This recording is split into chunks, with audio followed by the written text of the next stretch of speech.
today. I let the memories fade away. I gotta keep moving on. I've had the power all along. I know that I might seem naive, but look deep and you'll see my tree. I've been learning every day, been working hard with little play. And thanks for all the negativity. See, that's why I don't watch TV. I thought that you cared about me, but now I see you said you loved me. I disagree. Yesterday is not today. I let the memories fade away. I gotta keep moving on. I've had the power all along. Yesterday is not today. I let the memories fade away. I gotta keep moving on. I've had the power all along. The stars light before we see. I was that before I was me. I'm pulsing only in my field of gray. Digital bearings program my day. Unfold my mirror, see on through. Discuss it all in terms of you. Bleeding hands reveal my love. I'm seeking all the meanings from above. Yesterday is not today. I let the memories fade away. I gotta keep moving on. I've had the power all along. Yesterday is not today. I let the memories fade away. I gotta keep moving on. I've had the power all along. I think that I can find a light. Fuck the weak folks who won't fight. We gotta stand up and take what's ours. Show the youth how to reach for the stars. I'll take my spaceship straight to Mars, and you could chill in those corporate bars. But I would love some company. So how's about you joining me? In fact, you could steer, baby. Then bring the others and we will all be free. Cause if I'm secluded, then you're alone. I'm slowly torn from my throne. Wasted visions of purity. Salvation isn't found in the majority. Collect my values in my purse. I bore my soul with each new verse. Yesterday is not today. I let the memories fade away. I gotta keep moving on.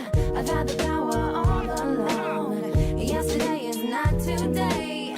I let the memories fade away. I gotta keep moving on. I've had the power all along.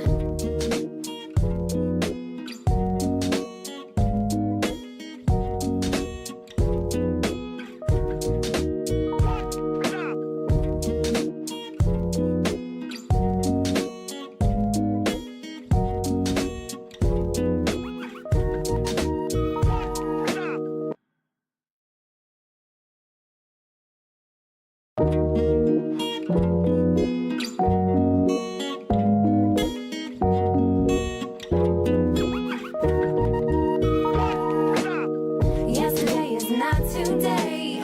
I let the memories fade away. I gotta keep moving on. I've had the power all along. Yesterday is not today. I let the memories fade away. I gotta keep moving on. I've had the power all along. I know that I might seem naive, but look deep and you'll see my tree. I've been learning every day, been working hard with little play. And thanks for all the negativity. See, that's why I don't watch TV. I thought that you cared about me, but now I see you said you loved me. I disagree. Yesterday is not today. I let the memories fade away. I gotta keep moving on. I've had the power all along. Yesterday is not today. I let the memories fade away. I gotta keep moving on. I've had the power all along. The stars light before we see. I was that before I was me. I'm pulsing only in my field of gray.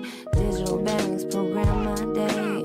Unfold my mirror, see on through. Discuss it all in terms of you. Bleeding hands reveal my love. I'm seeking all the meanings from above. Yesterday is not today. I let the memories fade away. I gotta keep moving on. I've had the power all along. Yesterday is not today. I let the memories fade away. I gotta keep moving on. I've had the power all along. I think that I can can find a light. Fuck the weak folks who won't fight. We gotta stand up and take what's ours. Show the youth how to reach for the stars. I'll take my spaceship straight to Mars, and you could chill in those corporate bars. But I would love some company, so how's about you joining me? In fact, you could steer, baby, then bring the others and we will all be free. Cause if I'm secluded, then you're alone. I'm slowly torn from my throne. Wasted visions of purity. Salvation isn't found in the majority. Collect my values in my purse. I bore my soul with each new verse. Yesterday is not today. I let the memories fade away. I gotta keep moving on. I've had the power all along. Yesterday is not today. I let the memories fade away. I gotta keep moving on. I've had the power all along.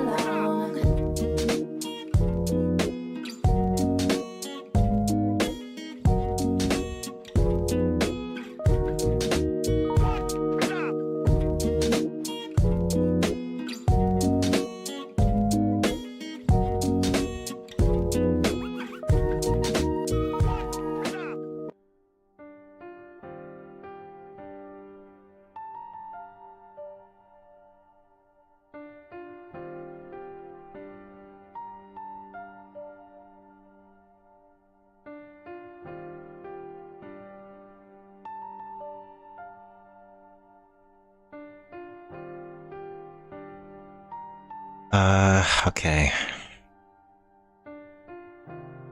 I think I can be heard. I think, therefore I can.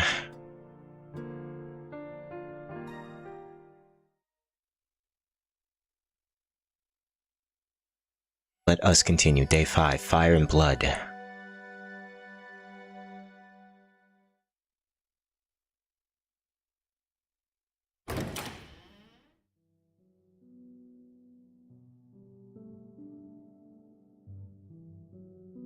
This is a different place from before.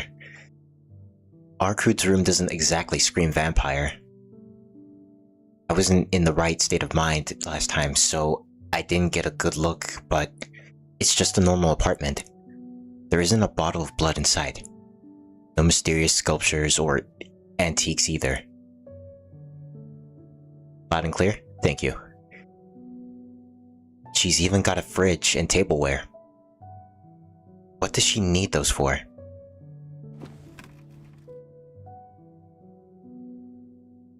Oh yeah, vampires? Yeah. that's why I titled the name of the stream. This game's kind of like Twilight. I muttered to myself as I lay her down on the bed sheets. Arkud might be light, but that doesn't make it any less exhausting to have her carried her all the way here.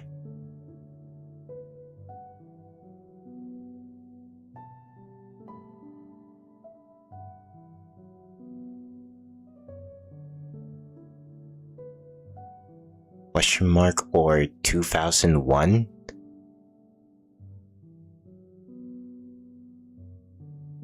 Do they twinkle in the sun? Is this another like Resident Evil reference? I think.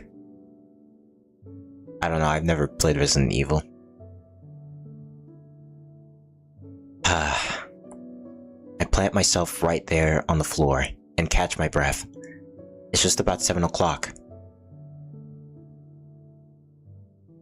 Right, I'd better close the curtains.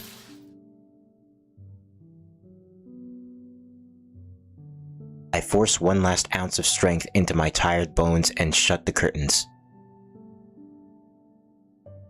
And with that, my body finally releases the tension it's been holding on to all this time. As I try to sit down, my knees give out and send me crashing down onto the floor.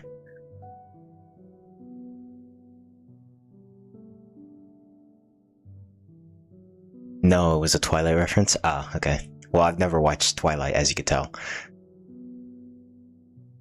How pathetic am I? Getting tired from lunging around a girl. Ever since my accident, my body's been slow to heal from injuries. Though that was never the cause for me to shy away from working out. The Amarias had a dojo, so I always made sure to exercise as much as I could. Even a common cold can be dangerous if you don't take care of yourself. But since I've kept active, I'd say I'm about as fit as anyone. It's just my stamina that's awful. Like an athlete geared for a single sport. I'm sprinter that isn't going to be winning any marathons. Same here, dude. I've only played like 5 minutes of Resident Evil Village. I would have figured you the type to like at least like have like completed at least one Resident Evil game. You seem like that kind of type of person. Now that I'm lying on the ground, there's no way I'm getting up again. I spent the entire night talking to Arkud, and it's been a full day since I had anything decent to eat. It's kind of amazing that I've managed to hold out this long, frankly. Arkud, I wonder if she's going to be okay. I steal a glance at the girl on the bed. Her abandonment seems to have stopped bleeding, and if she can come back to life after being dismembered, I'm not really sure I need to be worried in the first place. What's wrong with me? My head throbs like I have a fever. You're correct. You need to play it properly. I bought it ages ago and haven't gotten around to it. Okay.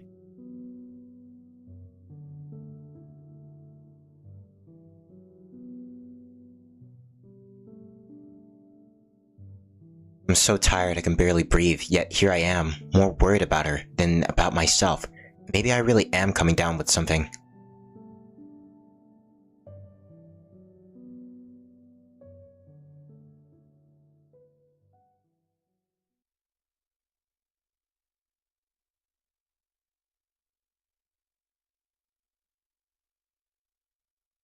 The collision is believed to have been caused by a malfunction. It's suspected that the motorcycle's brake pedals stopped working just as the rider was coursing down the steep hill. 2 people have been reported injured, though, fortunately, there were no fatalities.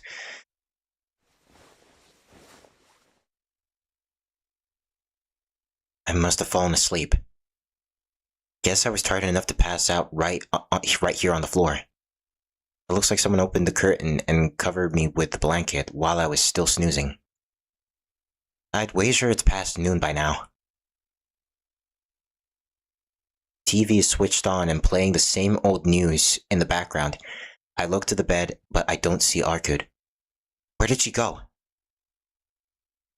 I prop myself up to get a better look around. There's a hint of movement coming from the kitchen in the next room. What does she think she's doing, moving around after sustaining an injury like that?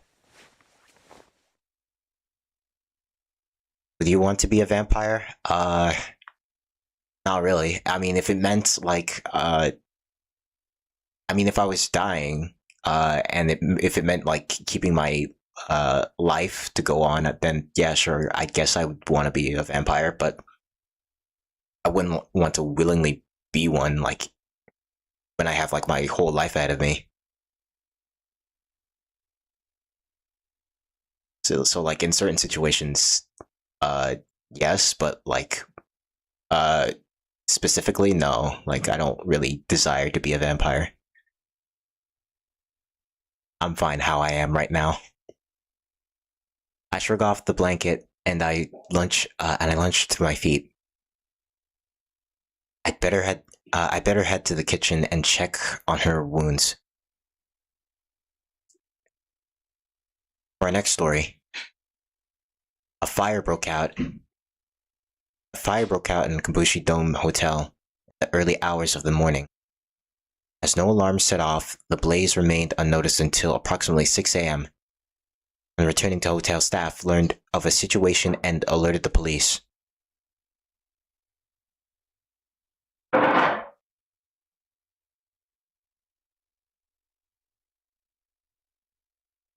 police are currently working in tandem with the fire department to extinguish the remaining fires.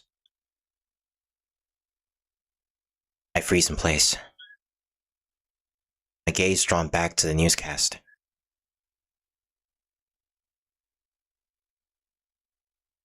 Drink blood? Yuck. Blood? I've tasted blood before. It just tastes like nothing, to be honest. Blood doesn't really have a taste. 200 guests staying in the hotel remain uncounted, for authorities are working to put the flames as soon as possible, but they have yet to find any survivors. The news anchor continues droning on about the details in a detached voice. A list of 200 names scrolls across a photo of the hotel we stayed at last night. Neither Arku nor my name is listed. Why were you tasting blood? It was because I accidentally got a cut on myself, and then curiosity hit me and was like, I wonder what it tastes like. I was young back then, so I was a curious kid. So then I just decided to lick my own blood. I was like, this tastes like nothing. It's like no flavor at all. Blood is just like water. There's no taste.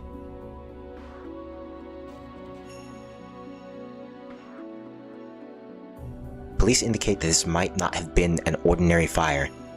Damage to some of the interior walls of the hotel suggests a structural fault may have caused an explosion. I turn off the TV.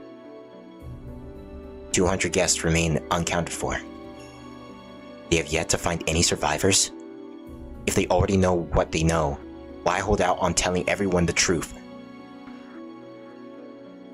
That every last person in the hotel was engulfed by those insane flames and burned to a crisp, leaving nothing behind. I resist the urge to hurl. I can't. Not here. Not now. Simply feeling sick would make me feel no better than swine. After coming out of that alive, the only thing I should let myself feel is hatred. 200 people. Blood fetish? If you could even call it, I don't think it's really a fetish. I was just curious. And I've only ever done it once.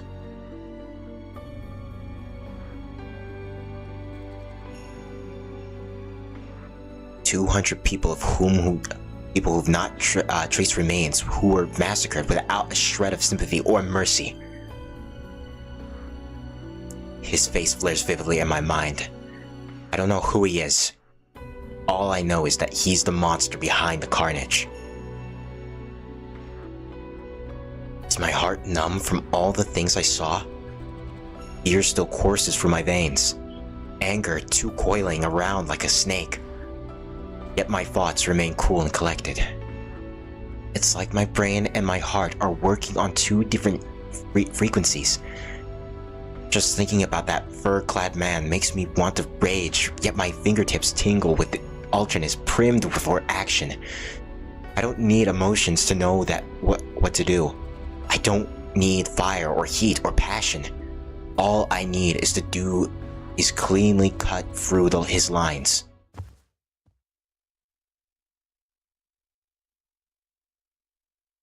People actually drink blood? Strange people.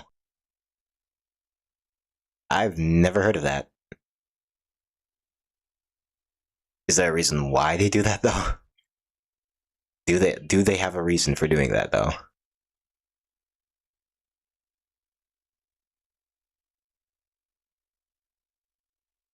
Oh, you're awake? Arkud pokes her head out from the kitchen. You're making one hell of a face. What's up? Arkud talks to me casually like nothing happened. Oh, nothing really. Morning. Good morning.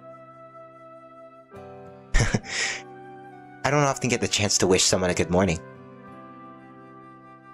Her sweet smile takes me by surprise, and I need to swallow hard to even out my breathing. The cold thoughts of vengeance that clogged my mind melt like snow before the sun. Yeah, it's a thing, really. I think it's just a fetish. They really enjoy the taste. YouTube it. I don't think I want to.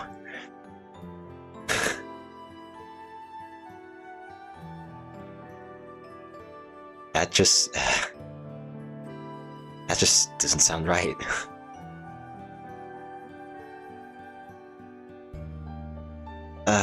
What am I even thinking about? Get it together, Shiki. The whole reason you got up in the first place was to check on Arkud. Arkud, how's your wound? My wound?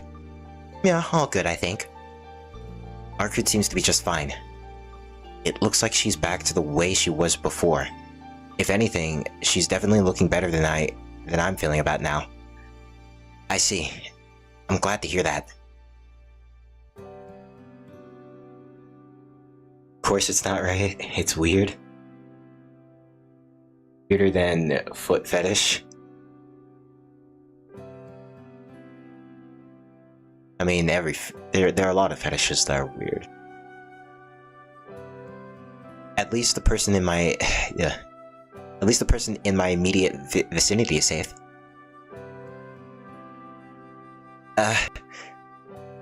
What the hell am I talking about? Arkud isn't even a person, at least not in the usual sense. How did I forget that? I must be half asleep. Well, either way, that's good. That's great news. I guess that wound of yours wasn't all that bad.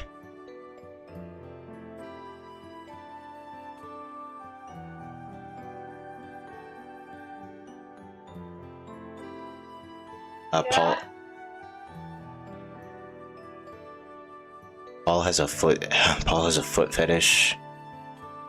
Kept trying to kill. That's. Did you see that? Like, did you witness that full on?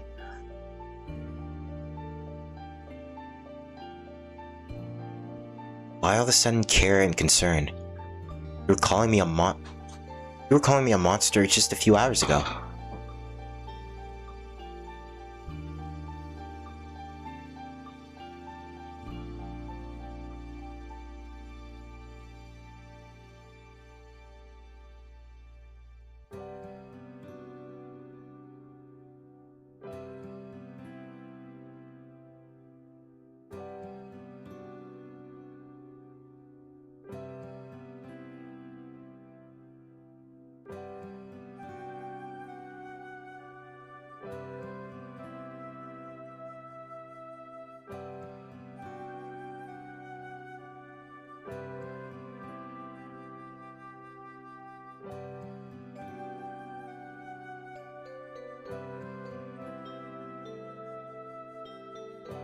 I'm not joking. I did see it. M had to hide in the cupboard. I threatened Paul with stop. What a strange lad. That's a bit weird, guy. And I still think that way. But that won't stop me from being grateful anyway. You did more or less save my life out there. Huh? I did? Arkud's eyes are wide with surprise. Did she not even realize she rescued me? Yeah, you sure did. So, I guess I'm trying to say thanks for protecting me. If you hadn't pulled me aside, I would have been burned there crisp. It's really fine though. I'm kind of the reason you came face to face with love. Love.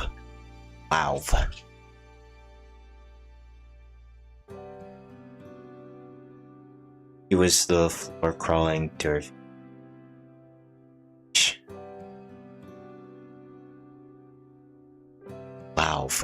Love.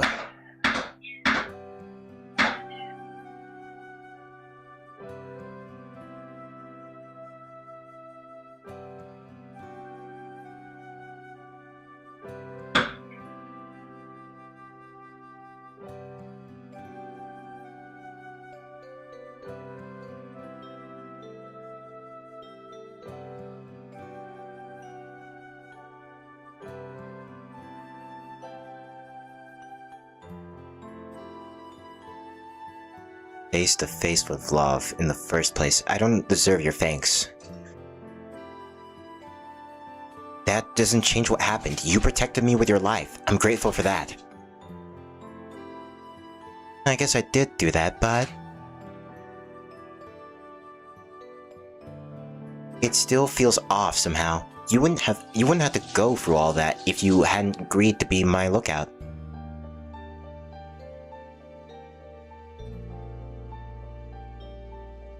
I'm the one that brought this danger into your life.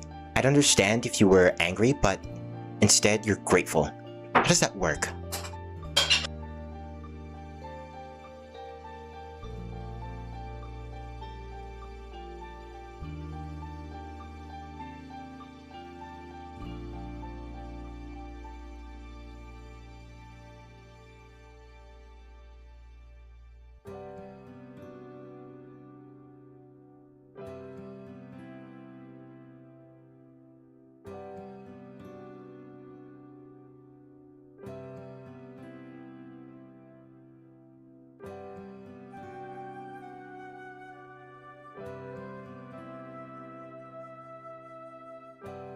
Arcade has gotten weirdly caught up on this.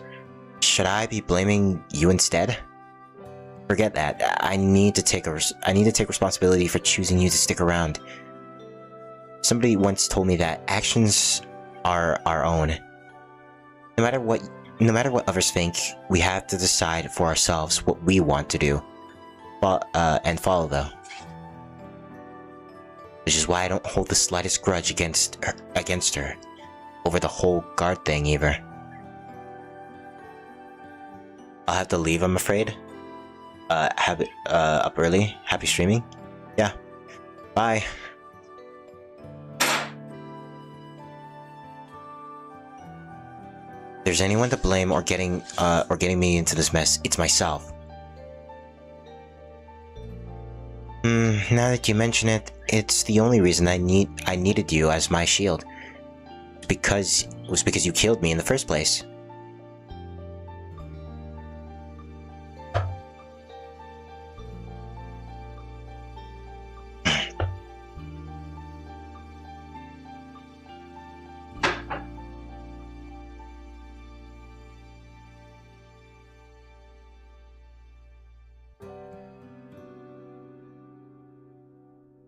Which means I don't have to apologize for getting you involved. You got it. I brought it upon myself. Well, when you put it like that. Your luck is pretty terrible, isn't it? If you'd gone and killed any other girl, none of this would have happened. Hey now. That's assuming I would have killed someone else at all. It's not like I make a habit out of stalking people down the street and murdering them.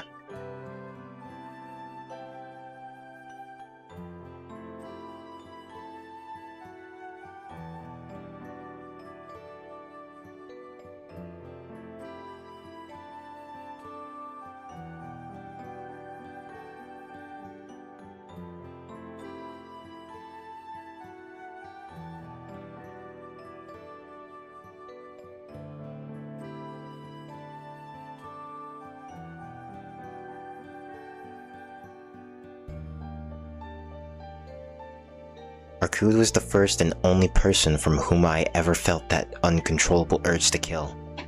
And I have a feeling I wouldn't just feel that for anyone else.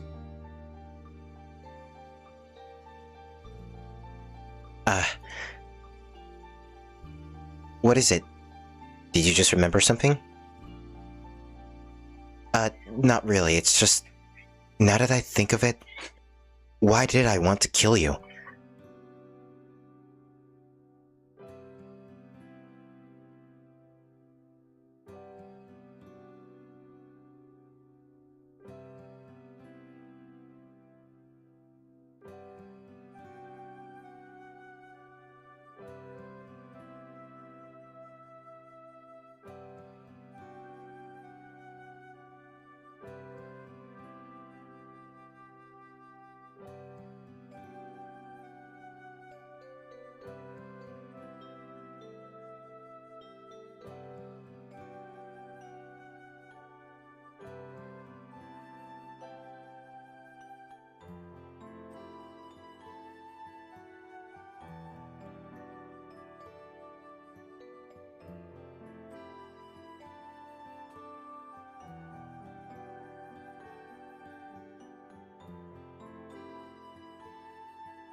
Arku knits her brows in disapproval.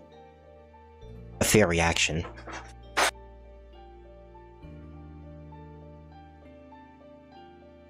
You wouldn't want to hear that your murderer doesn't even know why they killed you. Do you need a reason? I figured it just came naturally that you were some serial killer. Come again?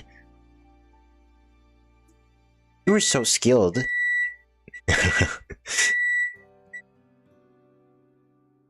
You were so skilled and practiced when you attacked me. Ringing the doorbell, thrusting your hand behind the door the second I opened it, forcing your way in. You took advantage of my surprise to deliver the first blow, seizing my vital functions. Then you sliced me up into more than a dozen pieces. Honestly speaking, your surprise attack was perfect. So perfect, if you could have captured that scene on the canvas, it'd undoubtedly be a masterpiece.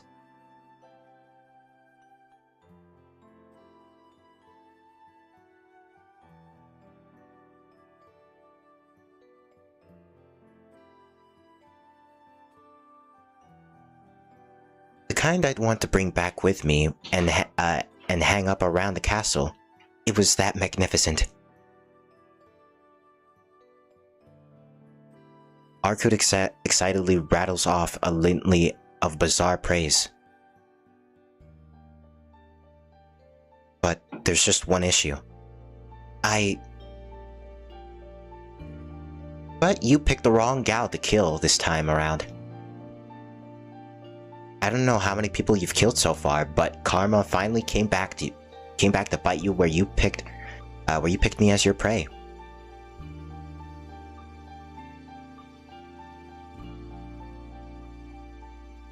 You're being weird this morning.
if you got something to say out with it, it's not like there's any reason to be a copy around each other, right?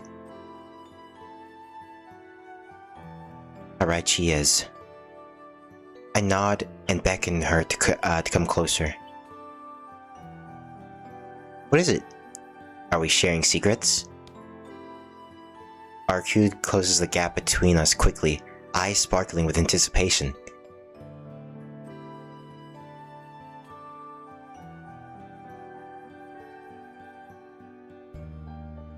I bring my lips to her ear and decide to say my piece. You see, Arcade. Yeah, go on. 1, 2... You're way off base, you idiot!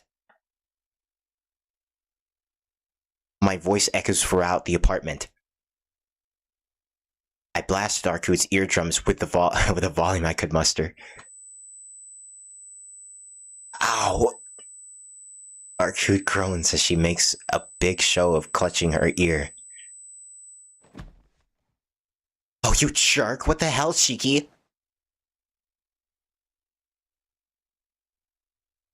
I'm the one who should be pissed off here. I thought you were out of your mind when you started ordering me to do all this insane stuff, but you know what? Now it all makes sense. Huh? What is... This entire time you thought I was some kind of mass murderer. That's why you had no problem asking me to be your shield or guard or whatever against those monsters.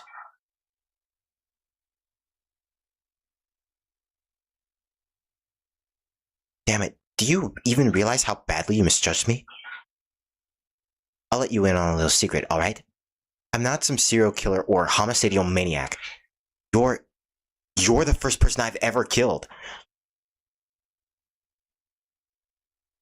My confession must have come as quite the surprise. Her sheer shock makes me realize how extraordinarily it was that I murdered her.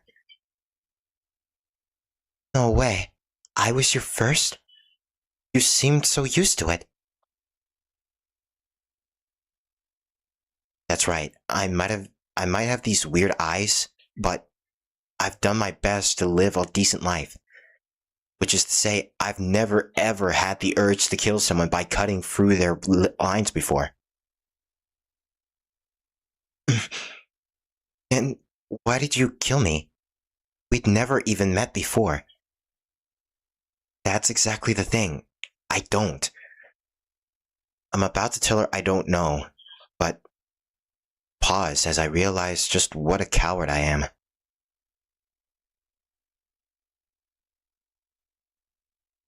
Back then,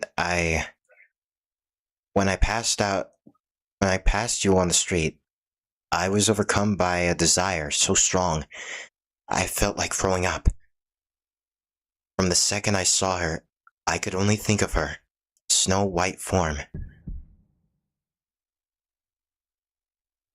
I couldn't stop the lust welling up beneath my skin, nor the vulgar grin that crept across my face as I chased her down. So I came here, and I even realized I'd already... right here in this room.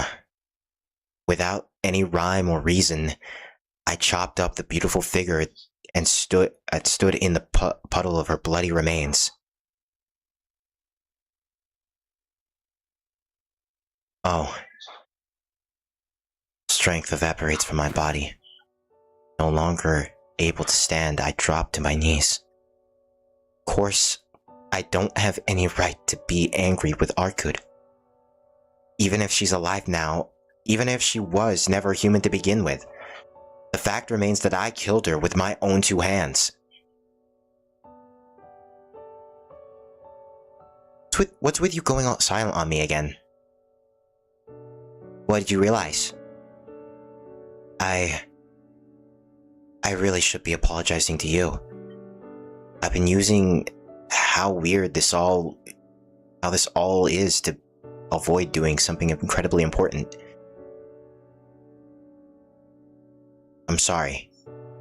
I'm really sorry, Arcade.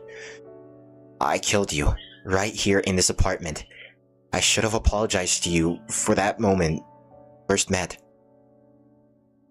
No wonder Arkud thought I was just some cold-blooded killer.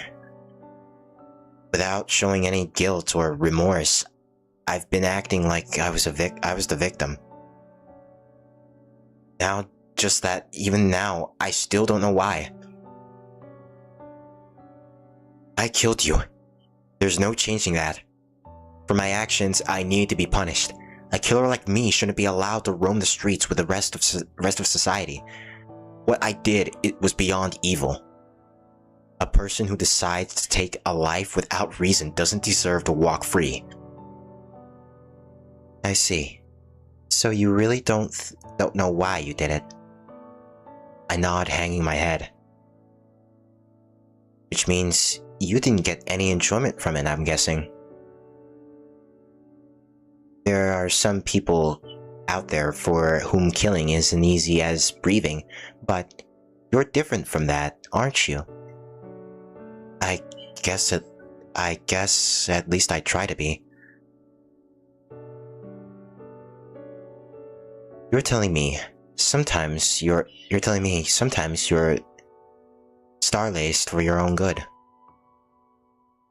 Have you ever wanted to kill someone else like you killed me? No, I've never felt that way about anyone else.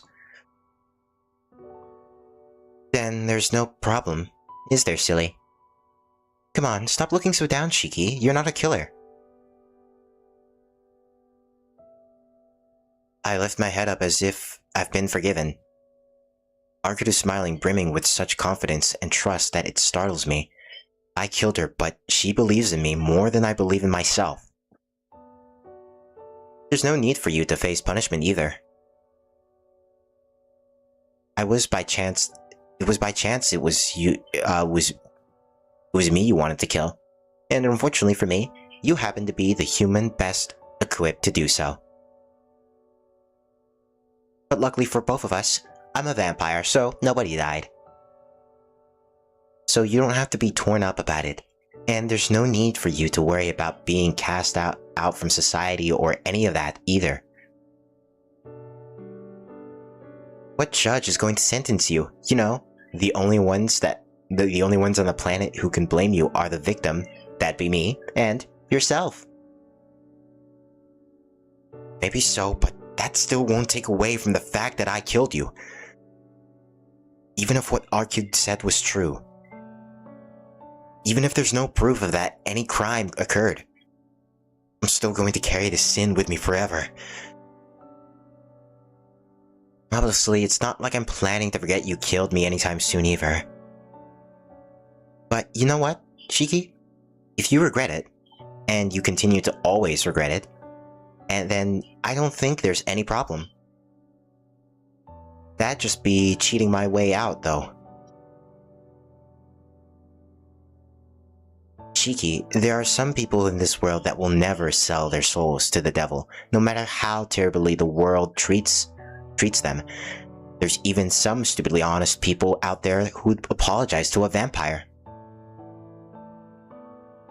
So you don't have to worry, no matter what anyone says, and even if you yourself try to deny it, you can still be a part of the good side of this world.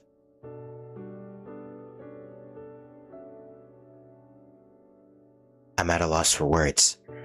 How can she say such kind, reassuring words to the man who murdered her? Come on, don't we have more pressing matters to think about anyway?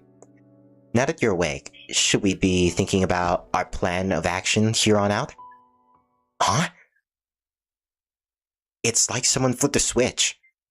One moment Arkud is cheerfully chattering away, and the next, she's on the ground. Arkud! I rush to her side. Oops, guess I'm getting a little ahead of myself again. Her breathing is elaborate, beads of sweat glisten across her brow. My eyes wander to her abdomen, where the slightest trace of red has started to seep through her white sweater. That wound. That's the one That's the one she incurred while protecting me in the hotel. Yeah, it's where Vlav lashed me. Normally I'd be fine, but my healing is a little slow after what you did to me.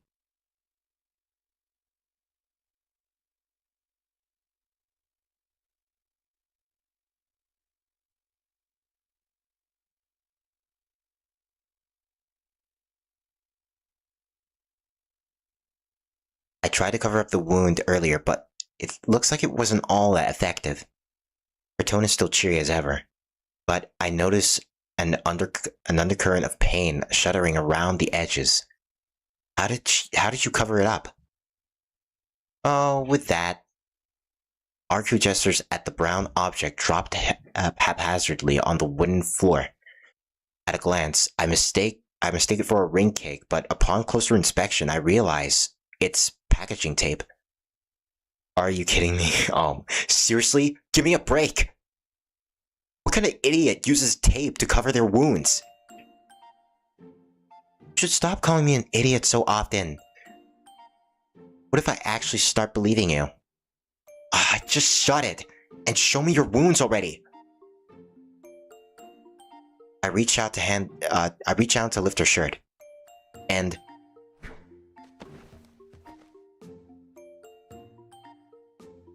Arkud steps away from me, dropping backwards onto the bed with a soft thud.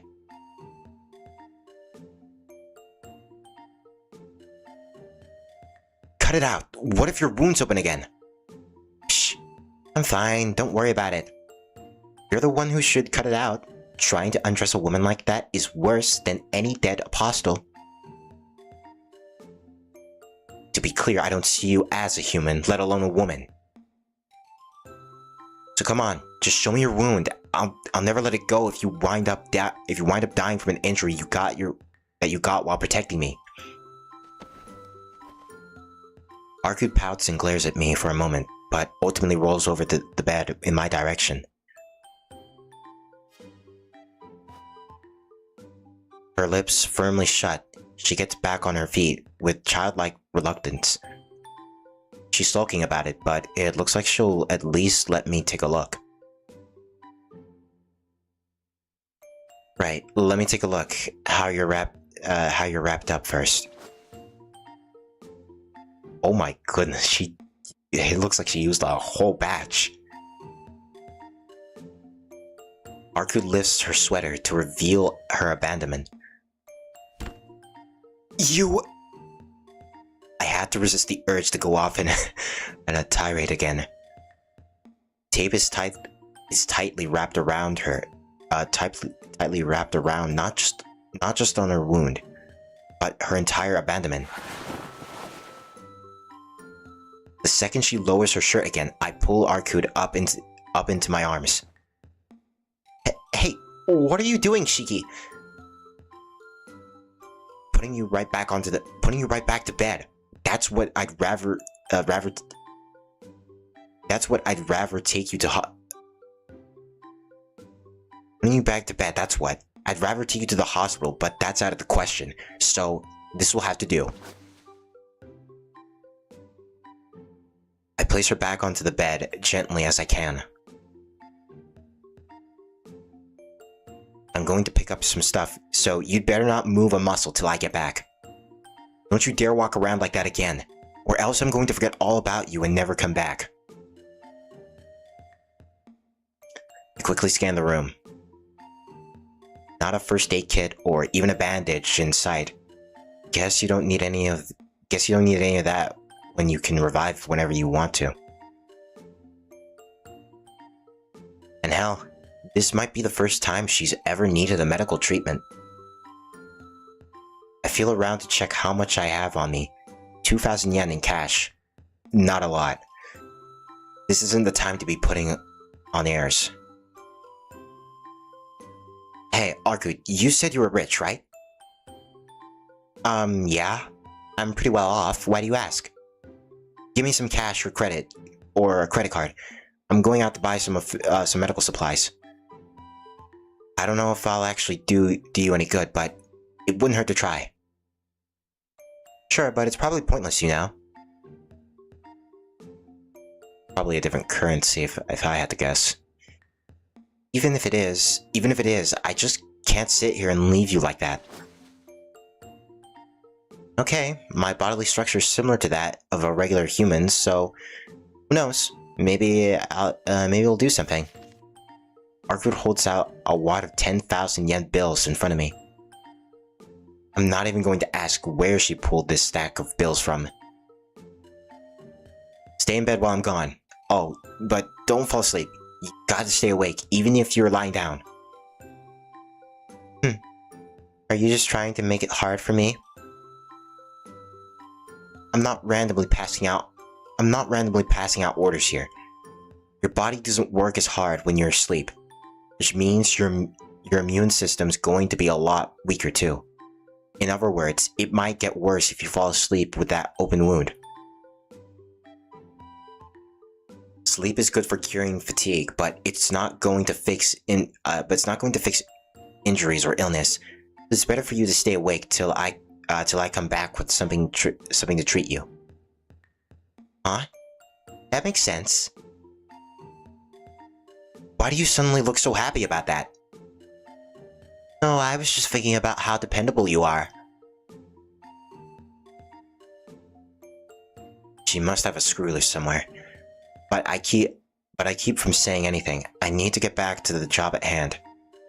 I leave her bedroom and remove my bloodstained jacket before I head out. Time to go shopping. Wait, what? Something in the kitchen catches my eye as I head for the exit. Is that food? Sitting on the table is a meal, or rather a plate of food. Maybe a mishmash of ingredients would be more accurate. At the very least, I think it was something that was supposed to resemble food. This must be why Arcwood was in the kitchen earlier. She said she normally doesn't eat anything, so I don't exactly need to guess who she was preparing all this food for. Seriously, what does she think she's doing? I'm annoyed. I can't stay here a second longer. I dash into the town hoping to find something that will help her.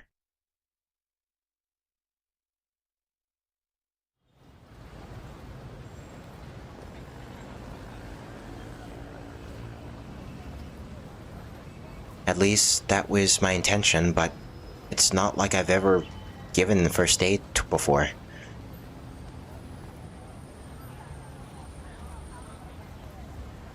I'll just buy whatever supplies come to mind.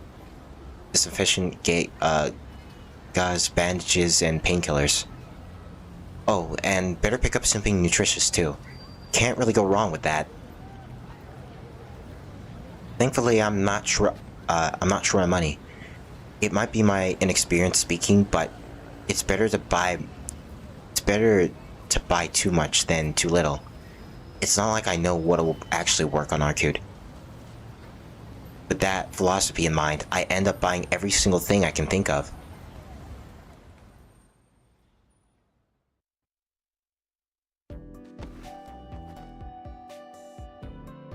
Stop, it tickles! I ignore her carefree giggles and protests, and instead try to apply the gauze as directly as I am. The wound isn't that big. No, it may be big, but it's at least 4 centimeters deep. A laceration across the abdomen like this would be fatal to any normal human. I'm telling you, it's not a big deal. Yet that's all she had to say about it. Her organs already healed up somehow. Honestly, that part is freaky, so I don't really want to think about it too hard. Since the bleeding had stopped, all I needed to do was dress the wound through the process, though the process wasn't as smooth as I hoped it to be. I wasn't sure if the pheasant would be much on a wound as big as this, or it might actually be counterproductive. But in the end, I used them anyway, hoping it would help. I was a little afraid that Arcwood would thrash about from the anti-spec sting, but she sat through it quietly without so much as a flinch. Hmm? Did you do something just now? I'm not sure if she's thick-headed or indifferent to this kind of thing. There we go. Apply the gauze to the wound and start neatly wrapping the bandages around it. Stop, Shiki, no! Arkut's gleeful laughter rings through the room.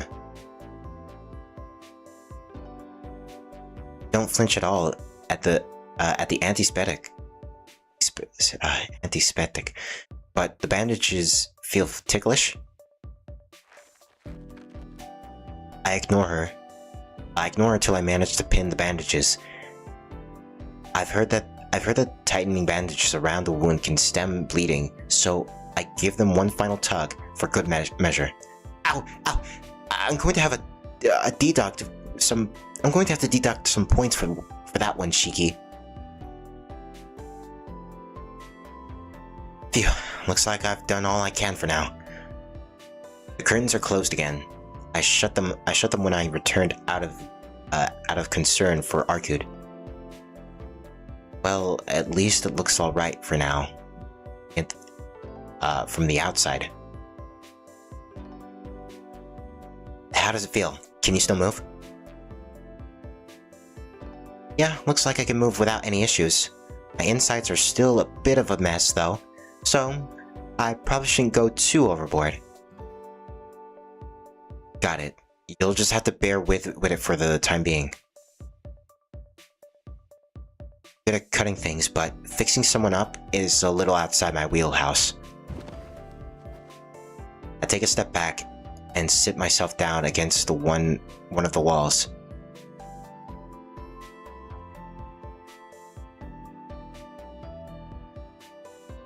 Good job staying awake so far. You can sleep now. You'll recover faster when you're asleep, right? I'll stand guard, so get some shut-eye. Nuh-uh. You even said so yourself, didn't you? Sleep has nothing to do with recovery. It just helps cure your fatigue. That's true for me. That's true for me too. My strength will recover once enough time passed. I should feel better by the time night rolls around. She can tell me she's fine all she wants, but it tugs on my heartstrings to see her suffer like this. No need to act tough, just sleep already. It's hurting you to even talk, isn't it? Yeah, but you're finally awake. It feels like a waste for me to sleep now. Arkut sits on the bed again. She's in full-on chatty mode. Fine. There's no fighting it. Still got some things I want to know anyway, so I guess we might as well talk for a while. Arkut, can I ask you some questions about what happened at the hotel? Yeah, I had a feeling you might ask about that. That man we met? Love? Who the hell is he? I get that he's a vampire, but he looks more the part than you do. I mean, he had those flashy clothes and everything. Then again, there were those blue flames of his that engulfed the hallway, but burned only humans. It's totally removed from my image of a vampire. What do you mean? He looks more the part than I do. But you're right. He's maintained a mostly human form, and his principles pretty small scale. As far as vampires go, you could say he's more of the orthodox side.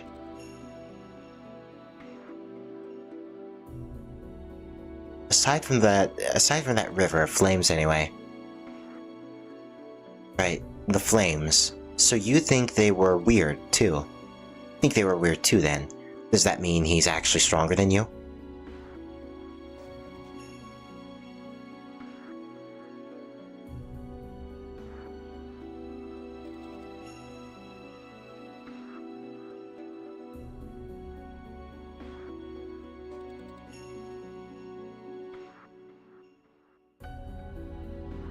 Just give me a moment.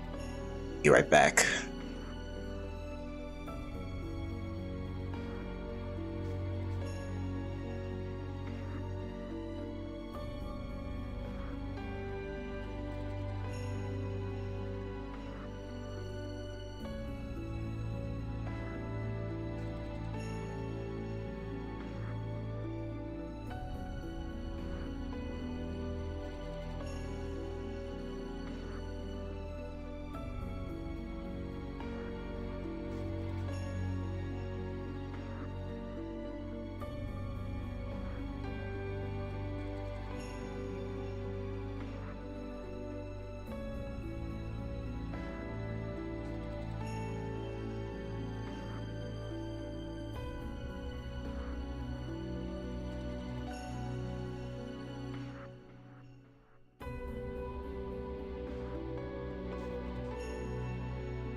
Okay, I'm back. I just wanted to grab a drink because my throat felt very parched.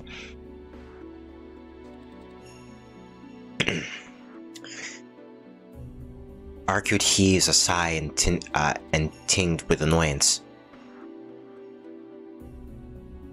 About that, because a certain someone killed me, I've now fallen to the level of some second-rate dead apostle. If you compare the two of us as we are now, I guess the scale of his power is a little bigger. I see. So, if it weren't for your poor condition, you'd be able to beat him somehow. Forget somehow, it wouldn't even be a fight.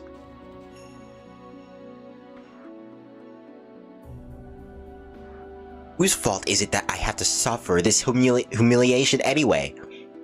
If it weren't for you, I would have squashed that half-baked ancestor or with a single glare. Oops, she's angry now.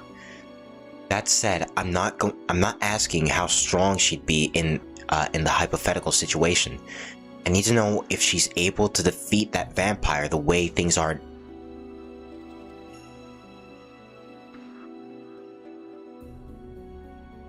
There's no way. There's no way he's simply stronger than I am right now. If we went head to head in a battle of pure strength, he'd kill me outright.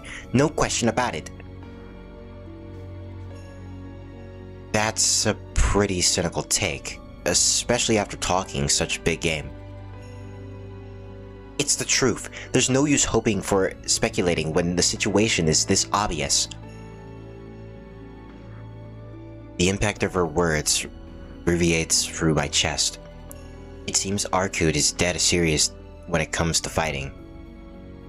Seeing her talk so coolly about death just reminds me that she's a vampire all over again. I get what you're saying, though. Those flames of his are a problem, and his power alone is what is at caliber out of a Castellan. Only I knew a little about him, I might be able to make up for our gap in power. You don't know him? How can you not know him? Didn't she come here to kill this Castellan in the first place? I don't know any vampires personally, but that I do meet, I'm already killing in the next moment. I rarely encounter one. I rarely encounter one and end the conflict with both of us walking out alive, like now. Huh? It kind of felt like he knew you though. That was our first time meeting. I'm pretty well known among vampires, which is why he knew me. He knew about me. But generally speaking, we vampires aren't exactly acquainted. That said, it's not too unusual for us to have heard of each other's names or background. The longer a powerful vampire lives, the more likely it is their name get around, you know? But Vlav is different. He's new to this, so he hasn't made a name for himself yet. I guess he'd only became an ancestor in the past 200 years or so. Ancestor. You keep saying that word, but what does it mean?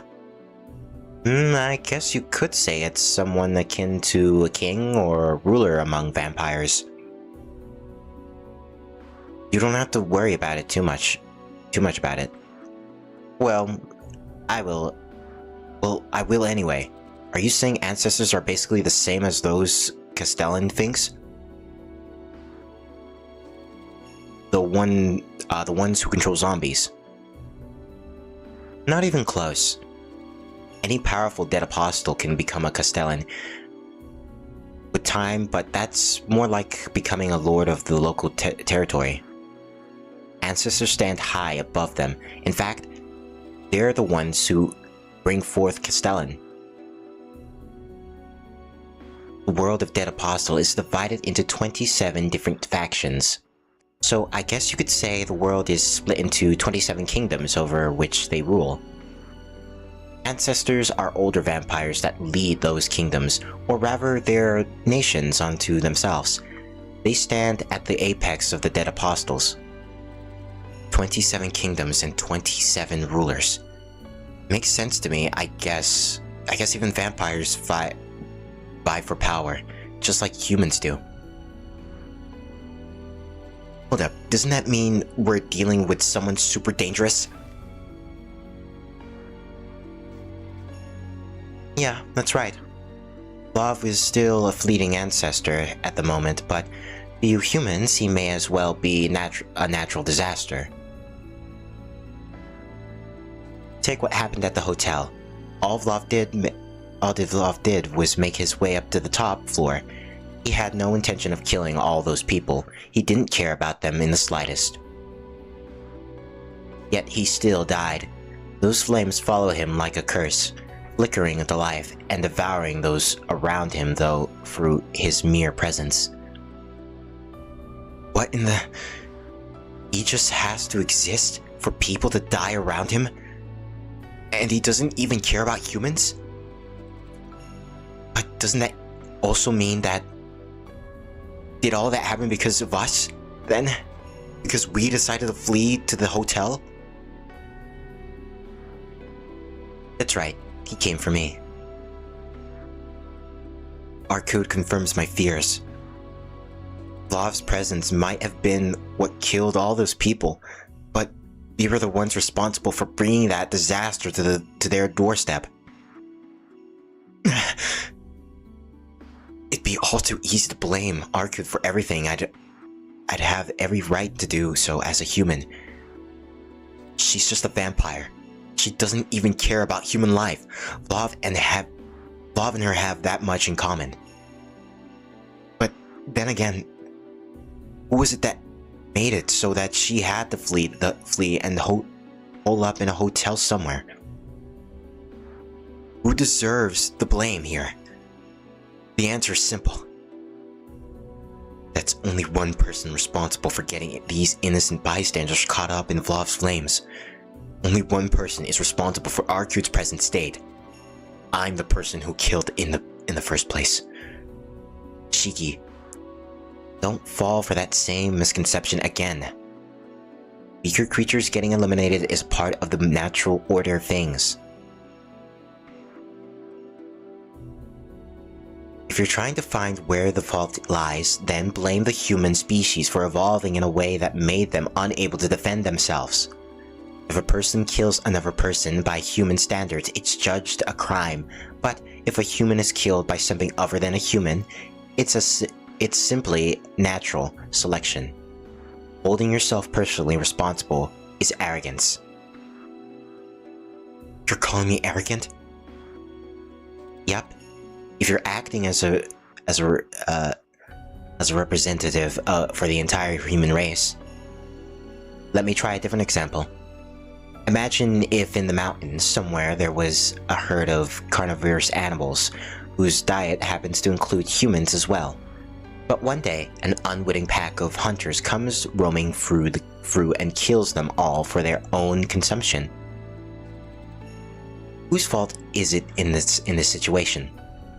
The beasts that weren't able to fend off the humans? Or the humans who wiped them out? Arkut's parable shakes me out of my self-loathing. It wasn't a fable she made up to comfort me, but one to laden with scorn and disdain. The burden of guilt, the weight of life, something and maybe humanity in general, are overly concerned by. I understand what she's trying to say. In her story, neither the humans nor the beasts carry a sin. What happened was simply nature, the way of the world. The only fault lies within the species unable to ensure their own survival. But this is the human world, a human city. This isn't a matter of humans being too weak or vampires being too strong. A city is a place where weaker humans can congregate for the shelter and protection, to be stronger together. So it's fair for me to question my own responsibility in bringing a vampire into that sanctuary. Sounds like I was mistaken too. You never had the makings of a serial killer. What the hell? Are you saying I'm soft? It's bigger than that. There's something we need to get straight. What are you planning to do from here on? Will you fight the vampire, or will you run? Choose for yourself. I won't force your hand anymore. You've done your guard duty already. Back at the hotel.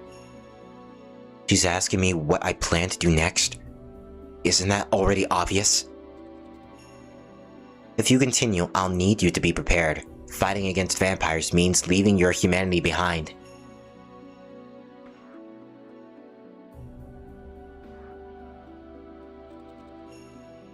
No matter how many of you die along the way, you can't let yourself be distracted, or else you'll break. If you don't have it in you to do that, then go back to how you were before.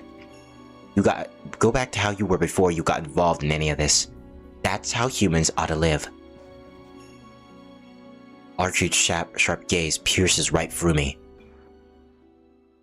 I know what I should do. If I want any chance of living a normal human life, I should run. Out of all my options, disdaining myself holds the best outcome for me. But what about Arkut? What's best for her? No, I shouldn't be thinking about her. I should be putting myself first. If I stick around here with her, I'll undoubtedly run into that monster again. He was out of this world. Not just as a vampire.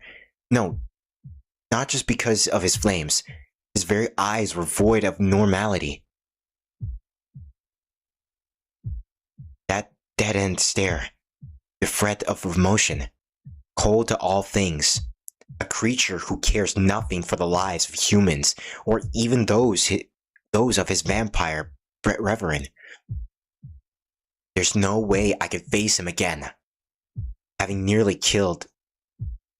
been killed once already, I know that fact in my very bones. I've got to refuse. I have every reason to. No matter which way I look at it, this entire situation is way out of my league. Arcud, But is that really the right thing to do? I'd be abandoning Arcud. Arcud, the woman who's weak and unable to even move around properly, all because of me.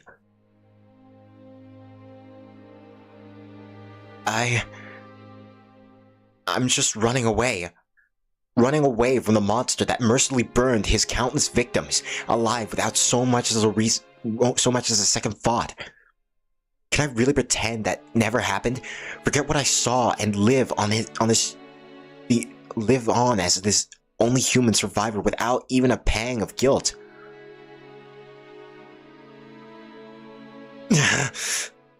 I'm the only one who can see the lines of death. Someone important once told me I was given these eyes because there might come a time when I'd need them. So the answer is obvious. I might not be able to rid myself of my doubts and fears. I'm not even sure I'll be able to make a meaningful contribution. But what I am sure is that I want to do something. Shiki? Arcud, I'm sorry, but I can't just close my eyes and pretend nothing's happening. Even if our foe is inhuman, even if I'm powerless to do anything about it, I can't shirk my responsibility here. A lot of people died while I stood by and watched, and I don't want that to ever happen again. What I'm trying to say is that I can't run away. I sigh deeply and stare up at the ceiling.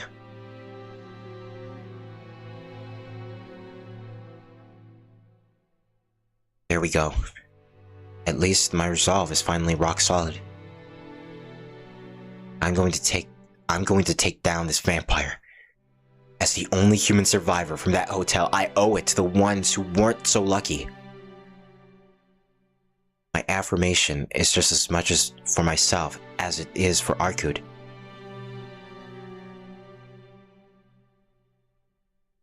Arcud sighs as if blaming herself for my decision.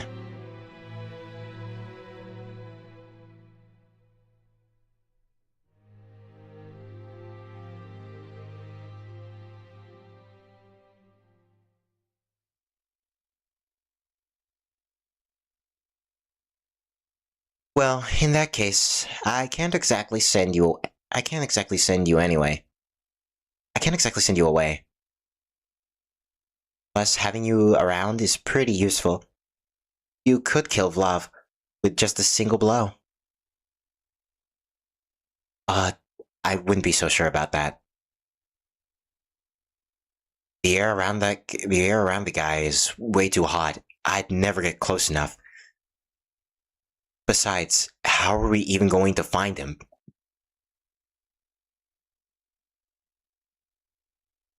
Find him? 1 second, you're thinking of running away and the next you're planning to ambush the guy? A little extreme, don't you think? Hey, you were the one who made it sound like you wanted me to. Besides, I don't want to hear that coming from the embodiment of extremity.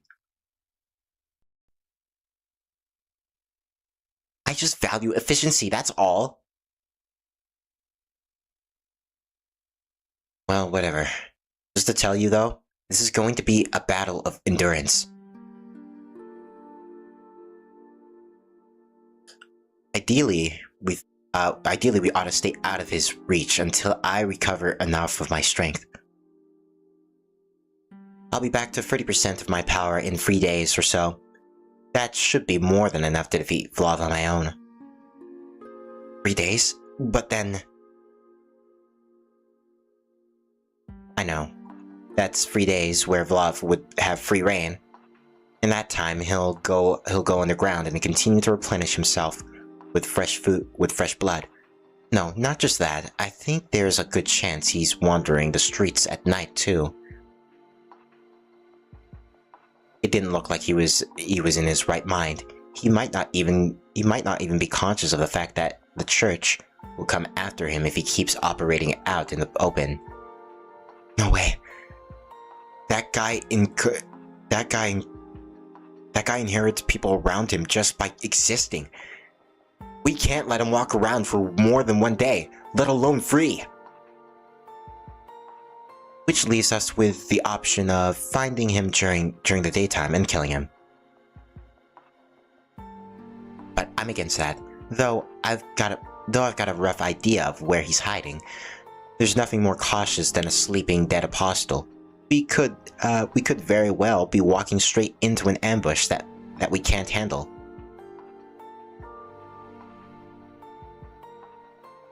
Seriously? We're just going to let him be, despite knowing where he's hiding? I told you, Shiki. We can't allow ourselves to be distracted, even if this means more people will fall victim to Vlav. I swallow hard. I understand what she's saying. If we're going to play it safe, or even a chance at all, then it's better to wait for Arkud to recover from her wounds and regain her strength first.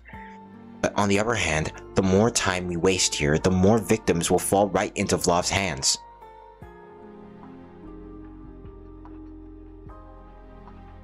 Am I going to search for Vlav right now? Should at least wait here until evening falls.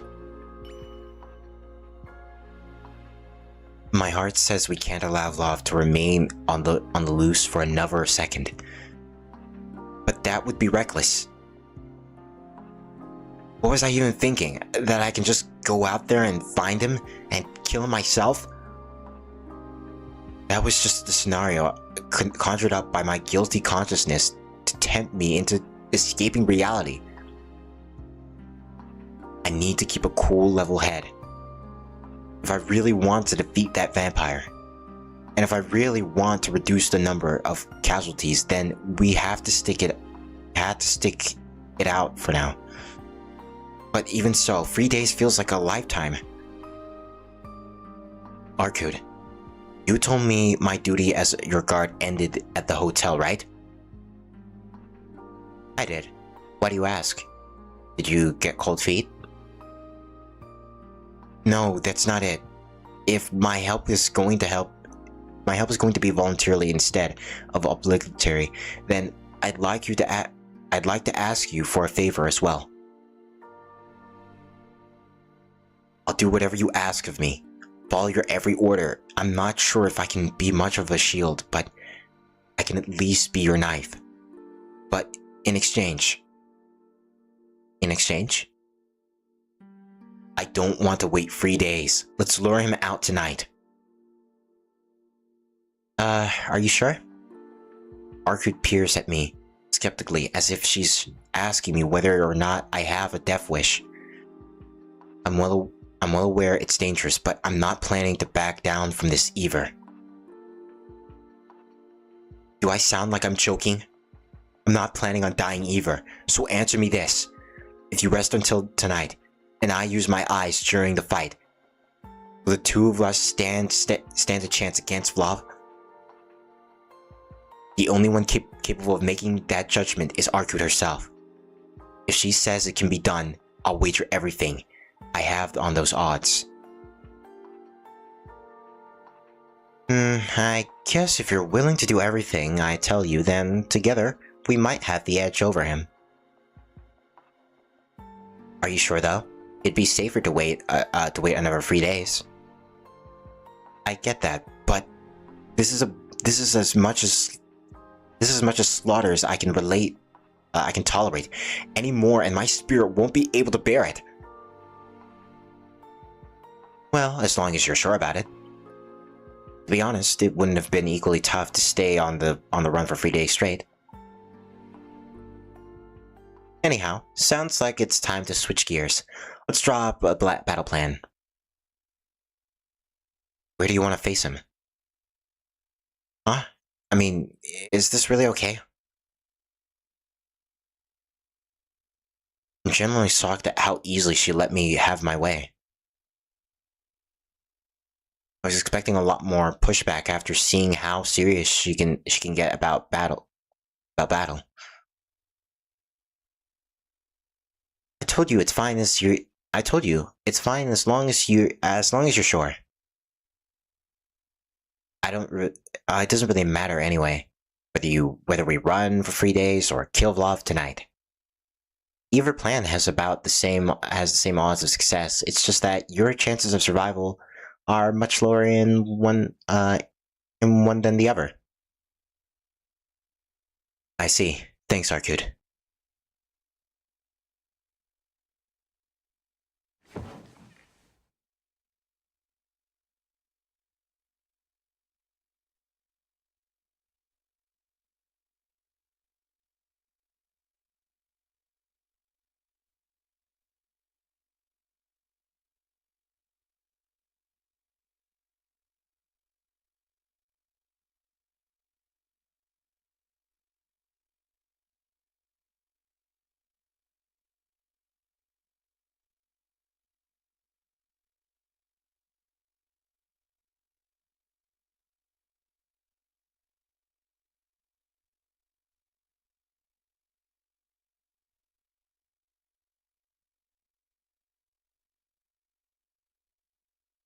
Give me a moment.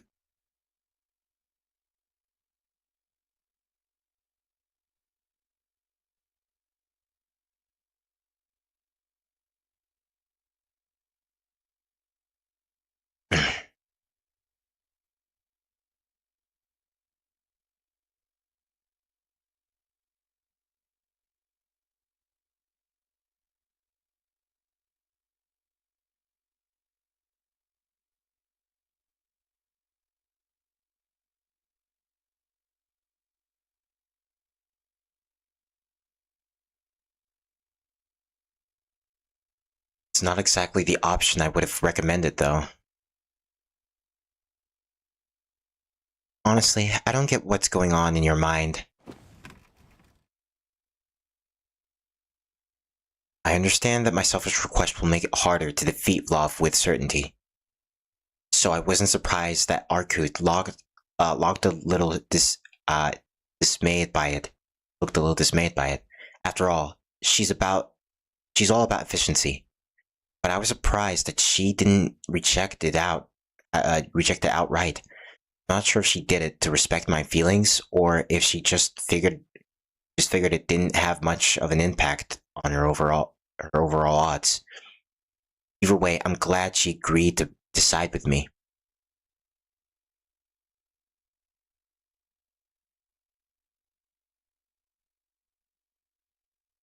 Sun's setting. How about we take a quick break? You must be hungry, right?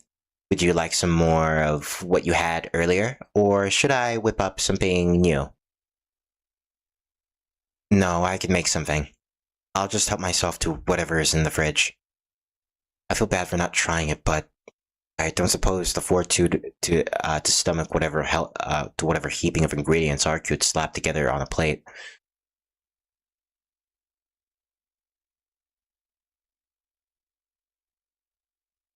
Maybe if I were in peak edition, no, not even then. Lava's already plenty dangerous. If I confront him with him is inevitable.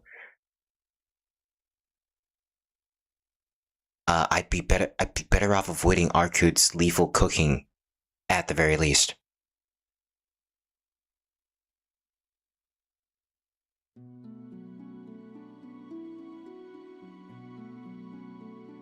I quickly cook up a simple meal before returning to talk to Arcud.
We've added a rough plan. Now we just need to refine it. The main issue is the fire. Unless we manage to do something about that, neither Arku nor I will be able to get close enough.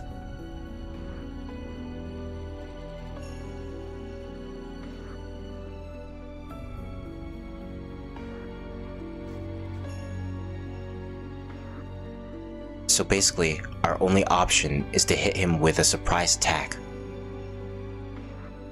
He's got...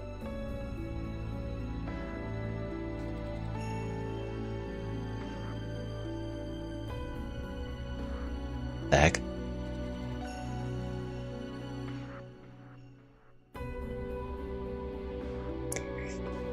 He's got his eyes on you, so we could use this as bait to lure him out. I'd make sure to hide somewhere nearby. Then when he's focused on you, I can jump out and attack him from behind. How's that sound? It's a sloppy plan, but it's not like I can think of anything better.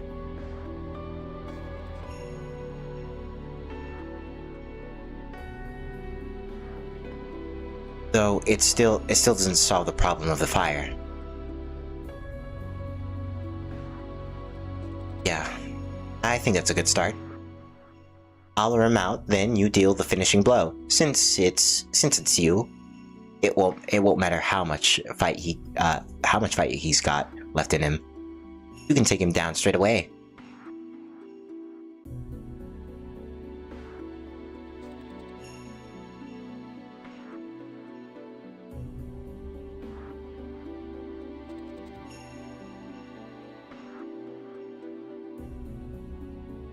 There is one more problem. Forget about me for a moment. You're going to be facing off against him.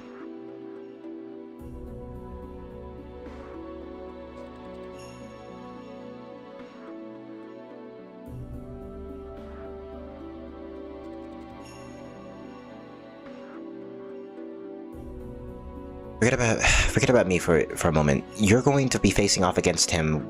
What will you do about the fiery claw attack of his? Claw attack of his. Huh? That shouldn't be a problem at all. Judging by last time he hit me, I'd guess his fire was only around 3,000 degrees.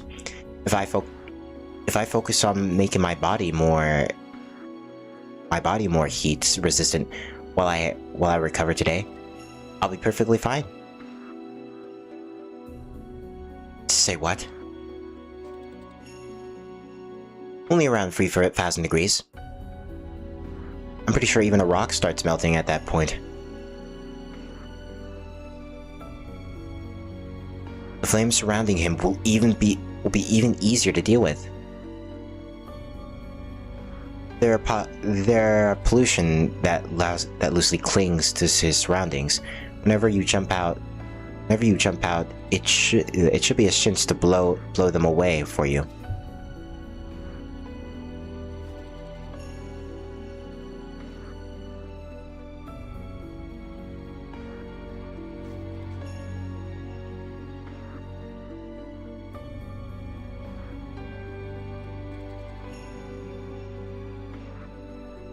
Should be a cinch to blow them away for you. I could do it back then at the hotel, since you were behind me, but it will be no problem this time. It'll be a cinch, huh? It almost feels too simple.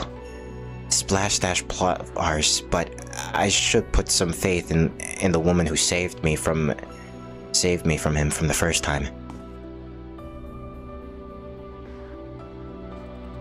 Sounds like we have a plan. First, I act as the bait to draw out Vlav, while you wait and hide. When Vlav comes, he and I will fight for a bit.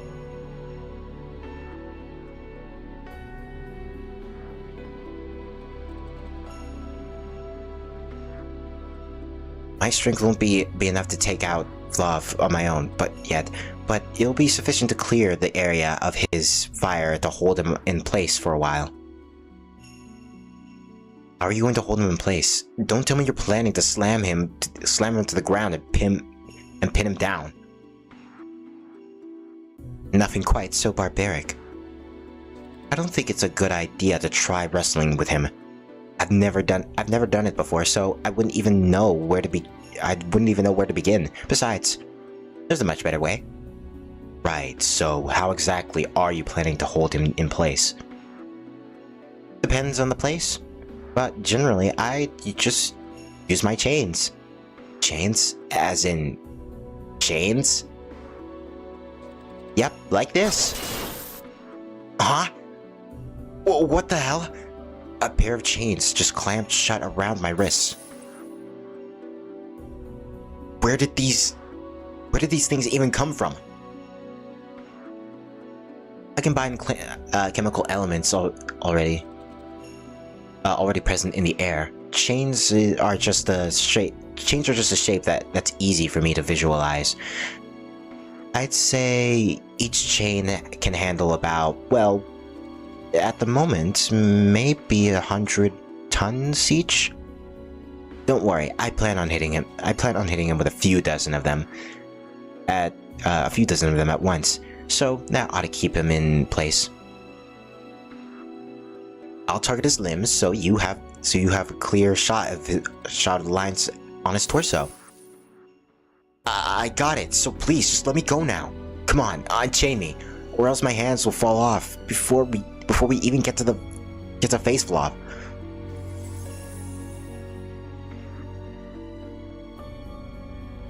The chains dissolve into the thin air, disappearing just as quickly as they appeared. And here we've got yet another example of how ridiculously overpowered Arcud is. But if she can call these chains in and out of existence, then she should also be able to tie down Vlav. Moving right along.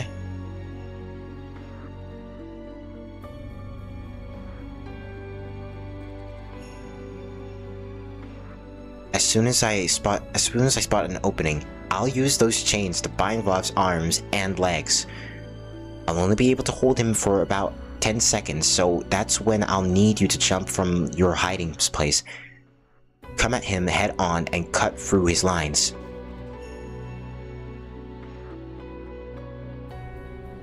Don't worry too much. Killing him should be a piece of cake for you. Come at him head on, huh? Arcud says it's like it's nothing, but I don't feel quite as confident. Can't count on me doing things I've never done before. It'd be more practical if I approach him from behind and since through the lines around his hands and feet first. That way we can rob him of his movement, and that way Arcud wouldn't even have to fight him. I'd like to save any fighting if my ambush fails. I look at Arcud to see if she approves of my plan. Shiki, you'll die if you do that. Huh? We're not trying to figure out the safest route. Nor are we trying to figure out how not to die. We're trying to figure out how to kill him. You're right, I guess, but you'll be fighting a vampire. So for tonight, I need you to leave behind all sense of human morality. That kind of baggage will only weigh you down in a fight. I get that we're fighting a monster. So I'll be ready to help you in any way I can. I don't think you get it at all. His limbs first. That's suicide. If you have the time to cut his limbs, you should be going for the killing blow. Don't get hung up on killing another living creature either. You're the only one who can do this, so I need you to do it properly. Get it?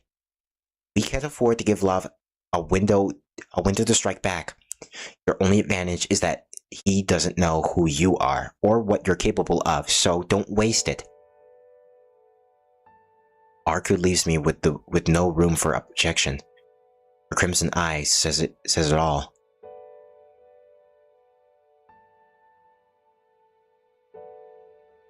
She's telling me that if I miss my first shot, there'll be no second chances. And she has a point.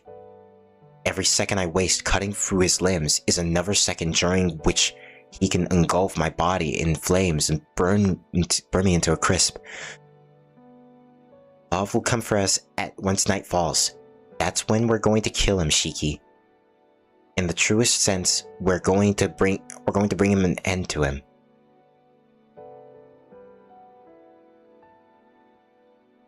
Our strategy here isn't about survival. It's about killing our opponent, plain and simple. Don't let anything else distract you. Her gaze is fierce with disapproval. She's really angry. Angry at the fact that I'm still being so naive about all this. Got it.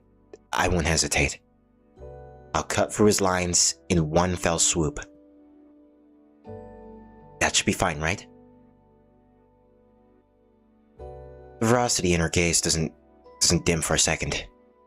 At least her silence suggests that she approves of my new attitude.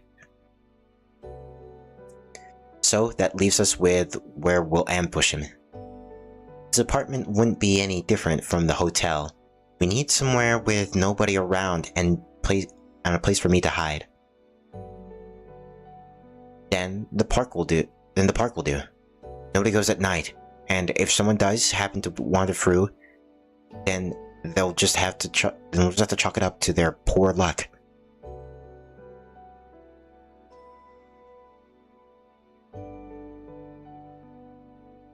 Arkud looks away and turns her back to me as she speaks.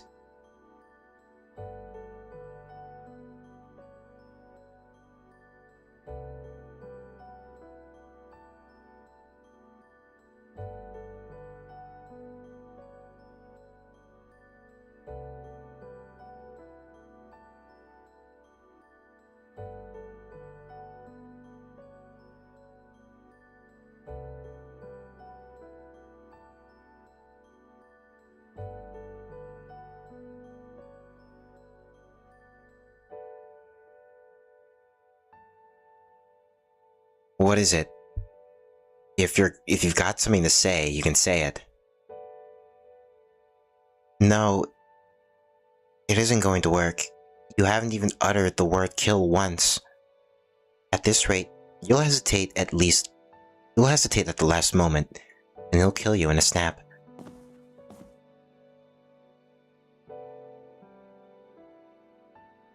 Not going to hesitate. This guy's murdered hundreds of people. Why would I ever feel regret over killing him? Arkud sighs softly. If I were to enthrall you with my mystical eyes, I can easily assure you finish off love. It's strange though. This is the first time I've ever felt the urge to charm someone like that. And the first time I felt hated the thought of doing so.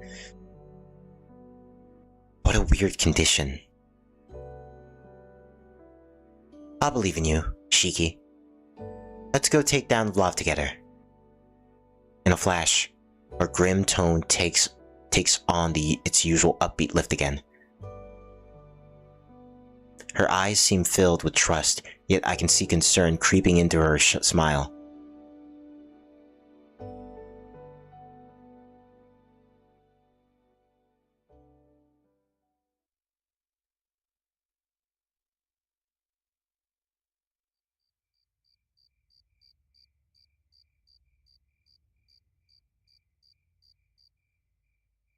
Arkud and I have arrived at the park a little past 9 p.m.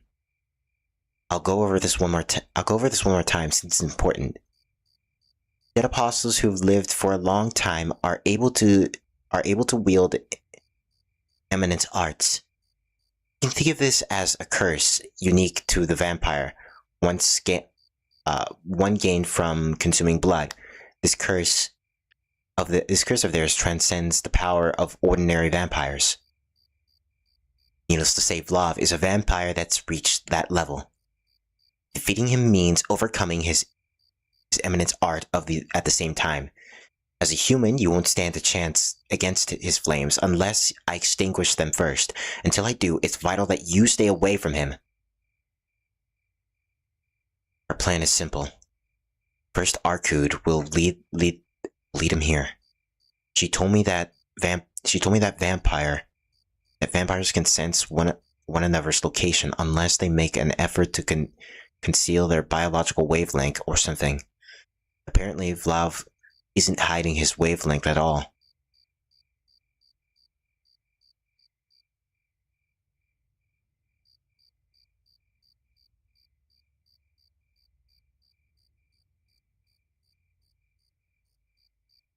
Oh.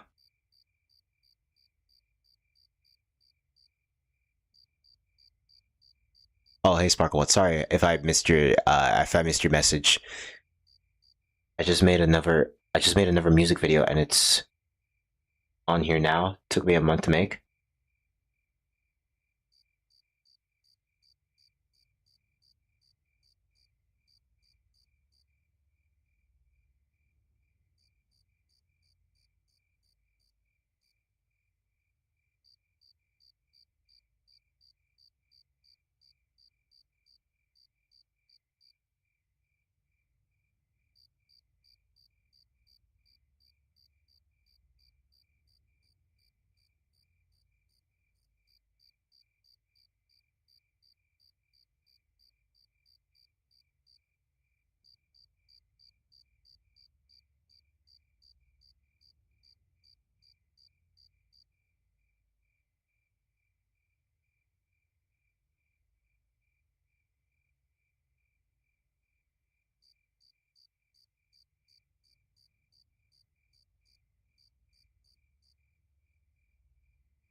Okay.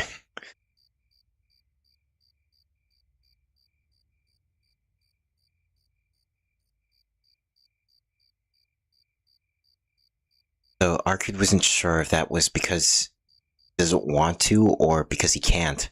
Luckily for us, that means she'll know exactly when Vlav approaches us and where from. Normally, Arcade would hide her wavelength, but right now she's letting it go free, broadcasting her whereabouts and issuing a challenge to Vlav, trying to draw him like a moth to the flame. And with a bit of luck, the moth will fly straight into our proverbial zapper. Then all we'll have to do is follow through with his plan. I'll observe the battle from my hiding spot in the bushes, while Arkud binds Vlav with her chains. Then, at the signal, I'll jump out and cut through his lines. Arkud doesn't look nervous at all. If anything, she seems a little bored as her gaze lingers over empty space. I wish I could be that calm. I grip my knife tight in my pocket. It's a bit nerve-wracking. There's a lot of uncertainties. There are a lot of uncertainties in this plan. For one, it hinges on Vlav not noticing me while I hide. Arku told me that the chances of him noticing me were extremely low, but that doesn't mean they're non-existent.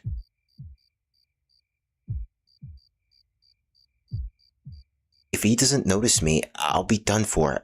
I'll be burned alive without any resource, just like he did to so many within the hotel. And so, I'm fine with those odds. I agreed to this plan, knowing full well the risks involved. And just how you commented? Yeah. I wanted to give it a quick listen. I love music. There's just one major variable. What if Arkud can't bind love?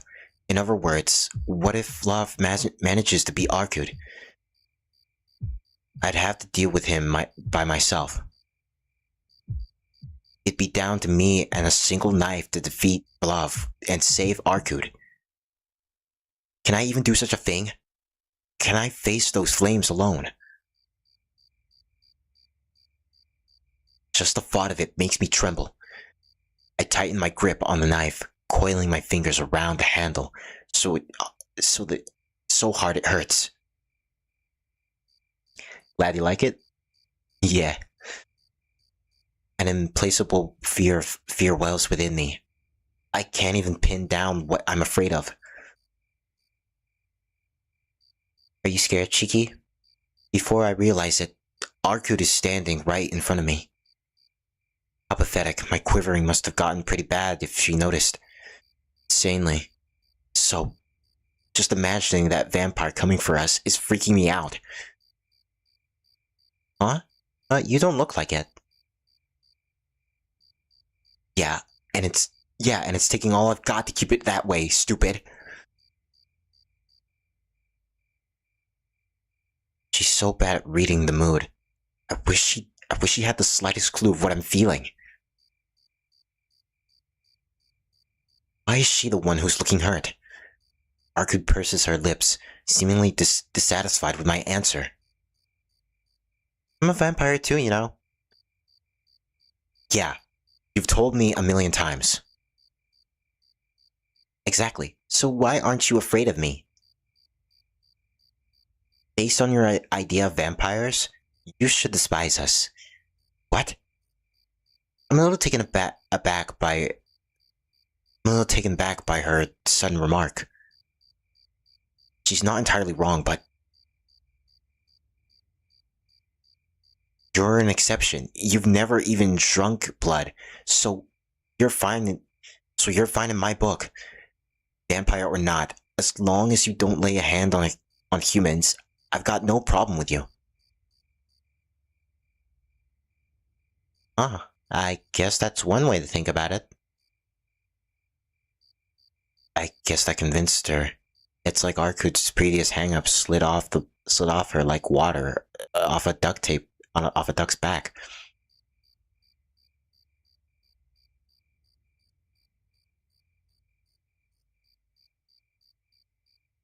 The hands on the clock indicate it's now 10 p.m. According to Arkud, this is when the vampires start to get active. He's likely coming up above ground now. I don't know where he's holed up, but you'll notice Arkud's presence as soon as he wakes and likely makes a beeline for the park. Is he insane? Is he insane? Arkud's demeanor shifts. Wounds drip with contempt as she turns away from me, peering north towards the station. Arkud? What is he doing? Is this guy really an ancestor? I follow her gaze over the horizon. Is that smoke? Thick black smoke curls upward into the night sky. There must be fire down to... Wait. A fire! Arkud. Is that what I think it is? It's Vlav. He's attacking people downtown. Saying he's insane might have been a little too generous on my part. This guy is no better than some of the lower ranks. He's a beast that draws blood from the people around him to replenish his strength. He has no concept of what laws govern the modern age, let alone civilization, society. The sound of a faraway explosion rings through the air. Smoke surges into the air with newfound intensity. This is bad. If he's going to move downtown area, then this will be on a whole other scale from the hotel. The numbers of victims alone would be at least be at least in the thousands. Arkud! I know, we'd better hurry, Shiki. We run for the station. Just what the hell is going on over there?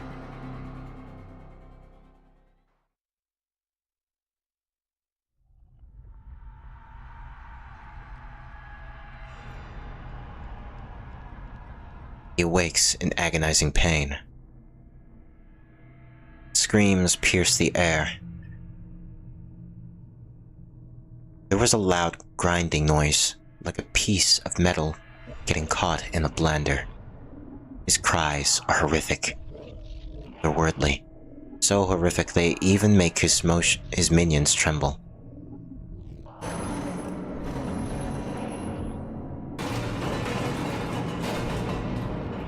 Drivels and flails and lashes about, but none of his protests numb the pain, enveloping his entire being. The skin at his fingertips splits and cracks.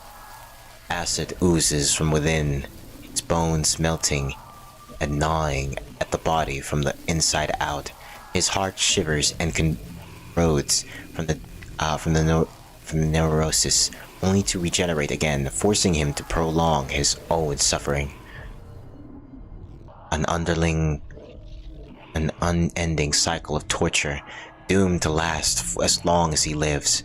His only escape would have been death. But even that salvation was stolen from him long ago.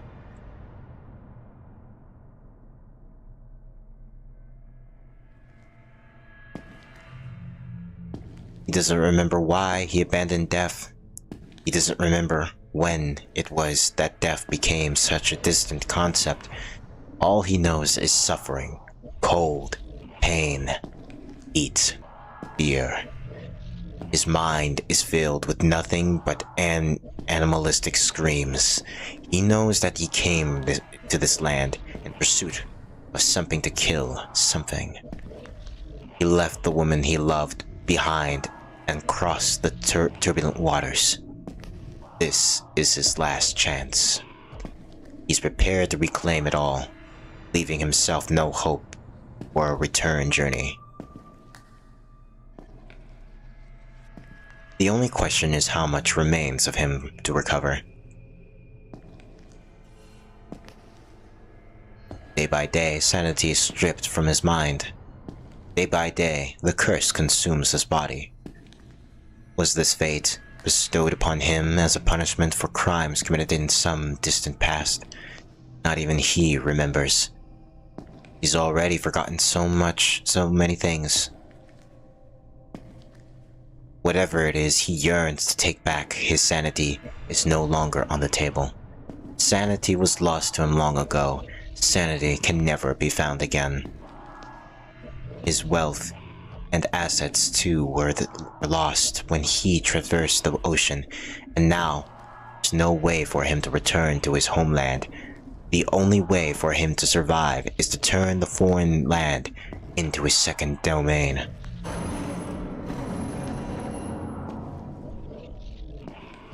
Yet his past, his future, they matter not. At this moment in time, he craves but one thing: blood. His throat is freezing, his skin is parched, his soul hungers. He needs warm blood as soon as possible. He desires to bathe in it as soon as possible. Questions like where he is or what's he doing pale in the face of such fervent longings. He walks through the darkness. Zombies obediently fall in the line behind him, marching silently along.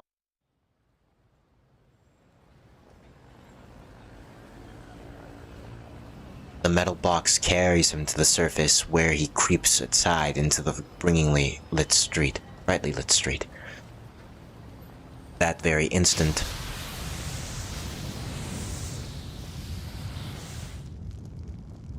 azure flames spill out, flooding the area around him like a ripple on a lake.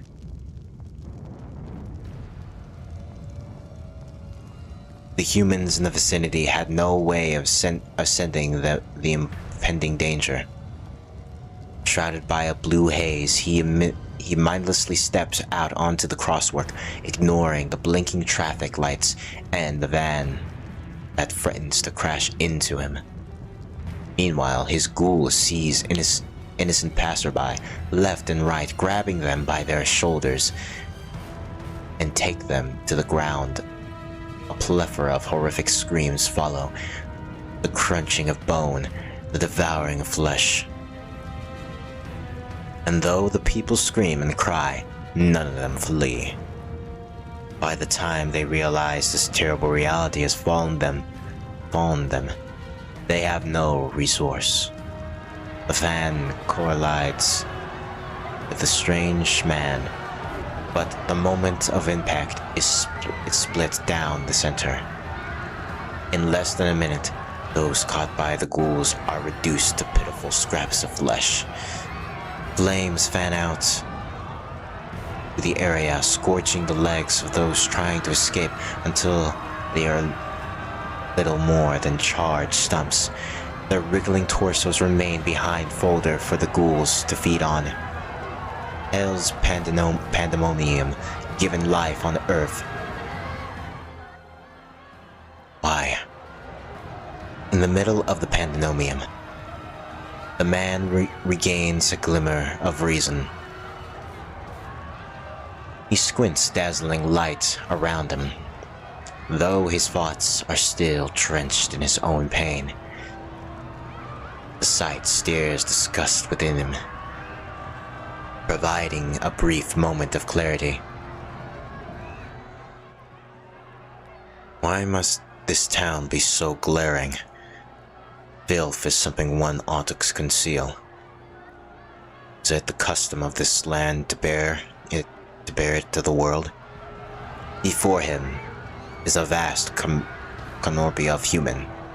Normally, he would feast and drink till his gut brimming with rich warm blood, but the urge to do so does not strike him now. How can this land be called fertile if the humans inhabiting it have tainted it so? Humans abound. I shall not want for blood. The azure flames surround the living dead. They engulf the ghouls, charging their very being and rewriting their composition. They become a type of undead fueled by flame. In exchange for their swollen strength, their lives will quickly burn out like candles. Yet I seek not the blood of these pigs. Psychological disgust only amplifies his curse. Blue flames spill from his being, rushing across the asphalt like a river bursting free from its dam.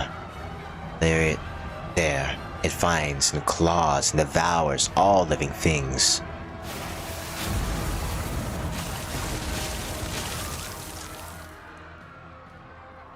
The end, it's all meaningless.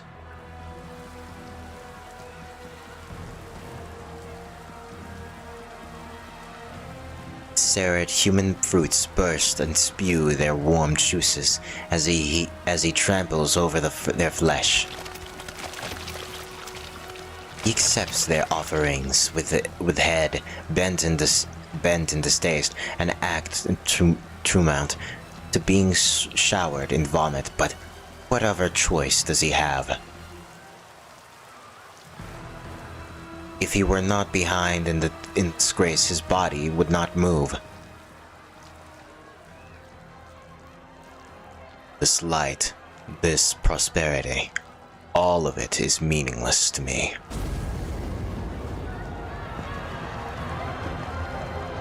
The burning zombies fall back into line behind him like a ghastly parade. He does not remember what he was chasing, but until he remembers, there is only one thing for him to do, a much-needed service that he is to provide. He sneers, thinking how these humans ought to suffer and die.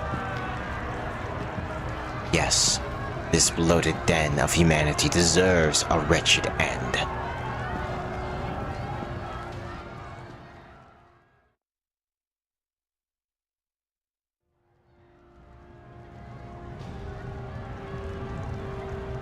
The town is in chaos. People crowd the streets as they push and pull to escape the mayhem. The fire in front of the station is visible from here. An emergency broadcast plays on the large digital displays on the sides of the buildings. A fire has broken out at the north exit of Soya Station. All trains heading of Soya have been temporarily suspended. People in the downtown area are currently running for their lives. The broadcast switches over to the news presenter interviewing a young girl. She's wearing a high school uniform. It seems she only just managed to slip away from the fire. It's so hot. So hot. Why is it so hot?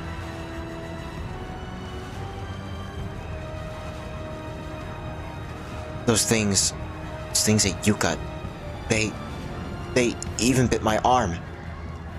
They kept moving even though they were dead. And they were burning, but they wouldn't stop smiling. Her voice panic-driven, delirious by the dire situation. The fire spreads restlessly, and the entire neighborhood has been urged to evacuate. But even with those orders in place, the main street is full of people. They gather and draw together, spurred by curiosity. From distance, they watch the figure unfold, filming and sending messages to update their friends and family.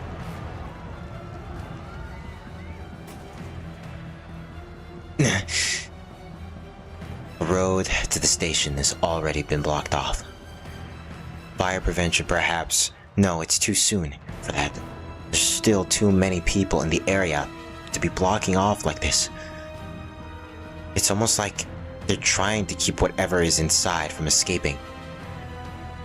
Damn it! You aren't getting through this way. Shiki, over here. Arcute seizes my hand. Several words, she tugs me along, guiding me through the masses of onlookers drawn by the fire.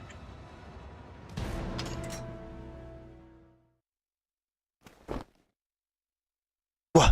Hey, slow down! Why did we come here? She lets go of my hand. Arcute slowly scans the wall of the nearest building. Okay, this will work. My first time jumping with another person, but I should still be able to manage this height, no problem. Huh? Arcute doesn't hesitate for a second.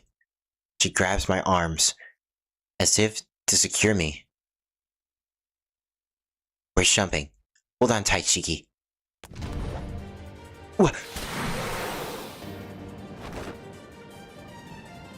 Whoa! Ah! We're flying! No, we're jumping! Arcute leaped against the wall, bouncing off it onto the next, multiple times until we found ourselves soaring above the rooftops and high across the skies. With me in tow, of course. Wait, so high up, I'm going to lose it. How high are we even? We're above the building, so this is what, 40 meters higher? A 20-meter high roller coaster is enough to give a heart attack. At this rate,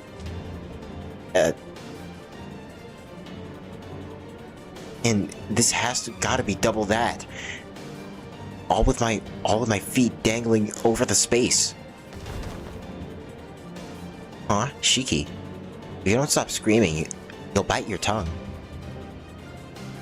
Arku tilts her head at my screams, but having said that, her movements only grow more turbulent. She jumps from building to building, bouncing off the rooftops like she were a rabbit hopping around the moon. My expression tightens as my body is subjected to forces unimaginable. But just as I'm beginning to enjoy the experience, we come to a full stop.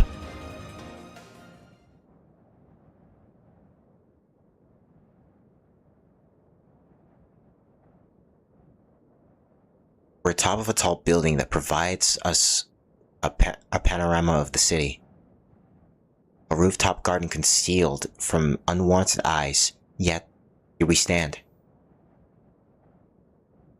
Would you mind giving me a little heads up next time? The abrupt up and down movement has me heaving to catch my breath. My chest hurts. I'm sure the blood pressure spike is bad for my heart. And even though there was no change in the air pressure, my whole body is rigid from coming to such an abrupt halt. It's like I've got the bands. Look over there. Look at what?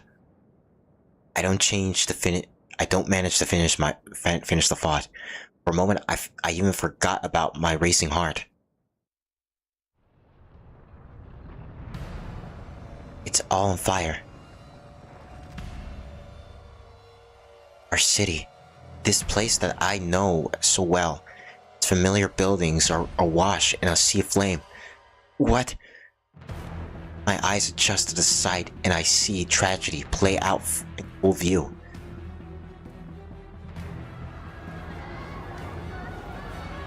The main street is veiled in hues of red as the fire colors of the town. Flames whittle away the surface of the buildings like a knife. An unholy river of flames with that man at the center of it all, basking in the rain of blood as he states himself. Their silhouettes spread out in front of him. Police officers have him surrounded on all sides to stop his onslaught. The muzzles of their pistols flash as they fire on cue. What? Vlad doesn't flinch in the slightest. He likely hasn't even noticed the police's presence. More silhouettes step out from the flames behind the monstrous man. Flaming zombies. Some of them have been alive mere minutes ago, but now they're little more than shambling corpses. They approach the police officers, as if begging for their help.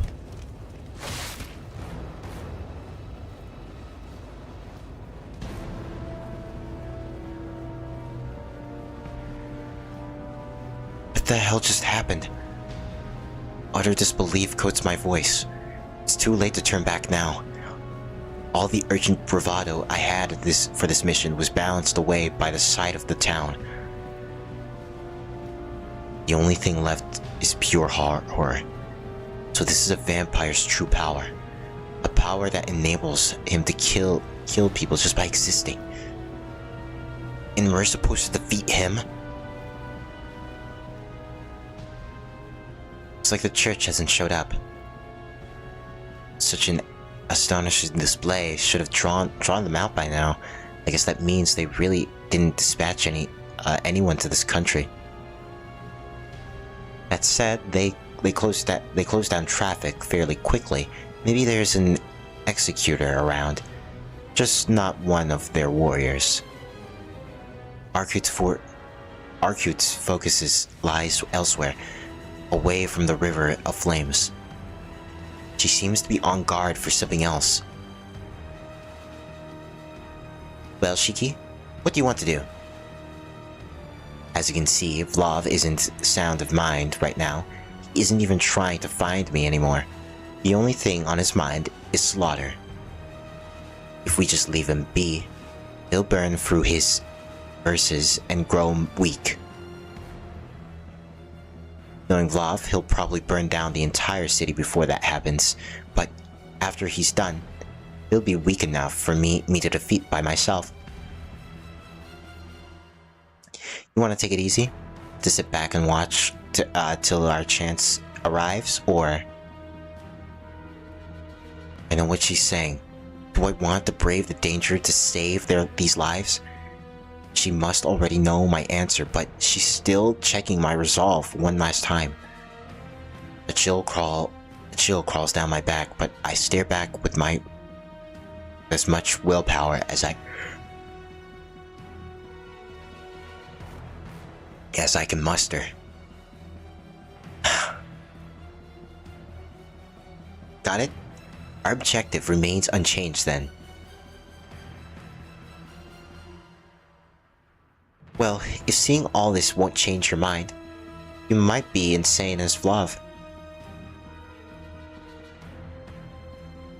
But what should we do now? I guess I don't mind starting right away, you know. Starting? She's saying she can change the location of the battle? You can do something about this?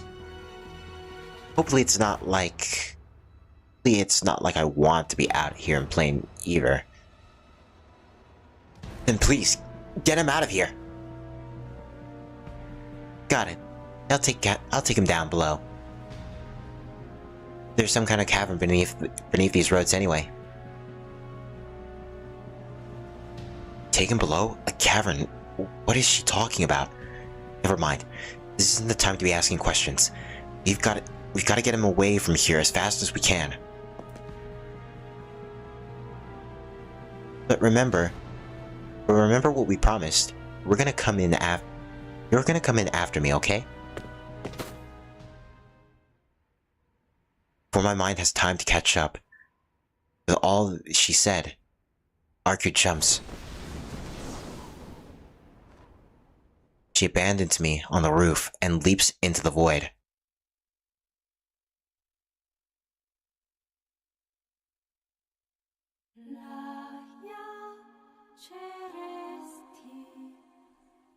There she floats like a beautiful pale flower caught in the breeze.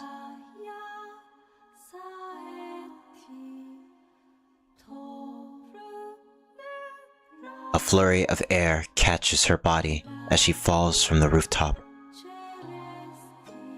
Unfettered from the chains of gravity, unanchored by nature's laws. Instead of falling, she rises gently. Like a ship in the wind, she sails across the night sky.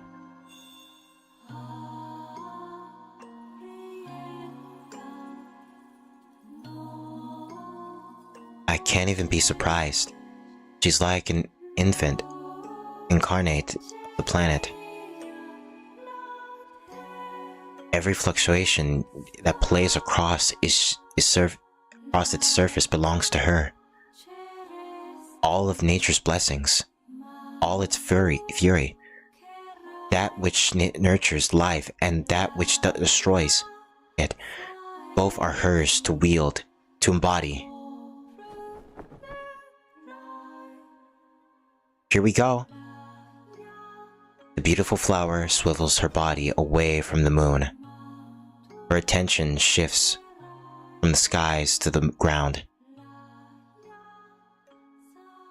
It is time for her unbound chains and coiled up anchors to slam into the ground. Below her is one concrete castle, spewing sparks of flame. Ready? Set!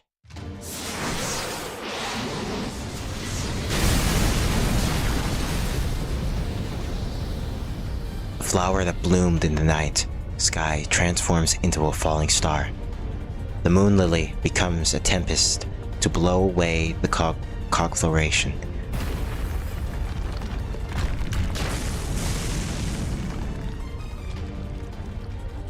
She's a human missile. She must have fallen from a height of some 80 meters in the sky to hit Vlav. No, not fallen. It was calculated. She launched herself right at him. After adjusting her trajectory in midair, she accelerated towards her target with missile-like precision. Dirt and debris erupts in clouds around the impact site. The massive storm of dust sweeps the area. Even the ever-expanding river of fire is snuffed out in one fell swoop. The police officers that had surrounded Vlav are sent flying backwards by the blast of most of them instantly being put out of commission. Those who weren't knocked out are too overcome by fear to mount any sort of resistance. A perfectly natural response.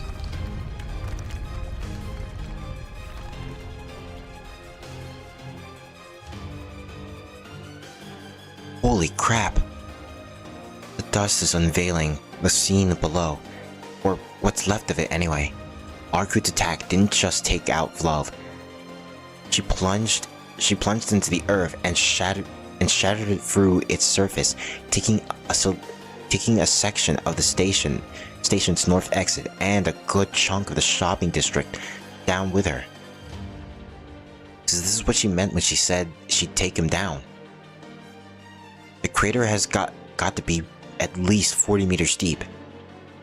It feels like I'm witnessing some spectacle of nature on par with the Amazon rainforest or Niagara Falls. I said Nigeria. Niagara Falls. Hasn't that idiot ever heard of restraint? Of course, this isn't praise. Still, this isn't incredible. Did she plan all this? Or did she just happen to go well? Did it just happen to go well? From my vantage point on the rooftop, I don't spot any casualties. Police officers outside of the blast zone come rushing to tend to their unconscious brethren. They then set out to withdraw from the area. As a result, the vicinity is completely cleared of human life. She's one hell of a force to be reckoned with. That Vlav's fire? Maybe Arkut missed her target, or Vlav managed to dodge just in time. Either way, he's still alive? What a monster, surviving a blast like that. But something is chasing him down within the flames. A burst of white flashes from within the cloud of dust, pushing back against him. You're gonna come in after me, okay? Arkut's words echo in my mind. There'll be time to think later. Now, I've got to get down from here.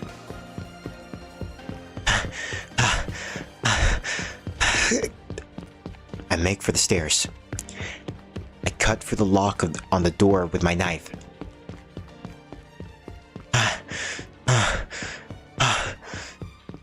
I hurtle down the stairs by the glow of the emergency lights. My resolve and my breathing are both rendered with ragged as I speed downwards. All I have to do is sever Vlav's lines. First, Arkut will fight him and blind him with her chains. Then it'll be my turn. I'll run up to him, cut his lines, and chop him into pieces. With Arkut, what Arkut did just now was truly amazing. It's no wonder she insinuated she could restrain him. That said, even so, Vlav is still alive and well. There's a chance that Arkut underestimated him. And if she did, her wounds put her at a disadvantage. Worst case scenario, I'll have to face Vlav alone. No, that won't happen. We didn't plan for the worst because there was never any need to. Because if our crew were defeated, there'd be no option for me to run away. At least, I make it to the elevator. I throw myself inside the slam the button for the first floor. There's no more time for doubts. Even if there was, I'm in way too deep to voice them. I try to take a deep breath and check myself over. Good. Still in one piece. Body still moving. The only parts that feel stiff are my fingers. They're gripped so tightly around my knife, they don't feel like they're part of my own body.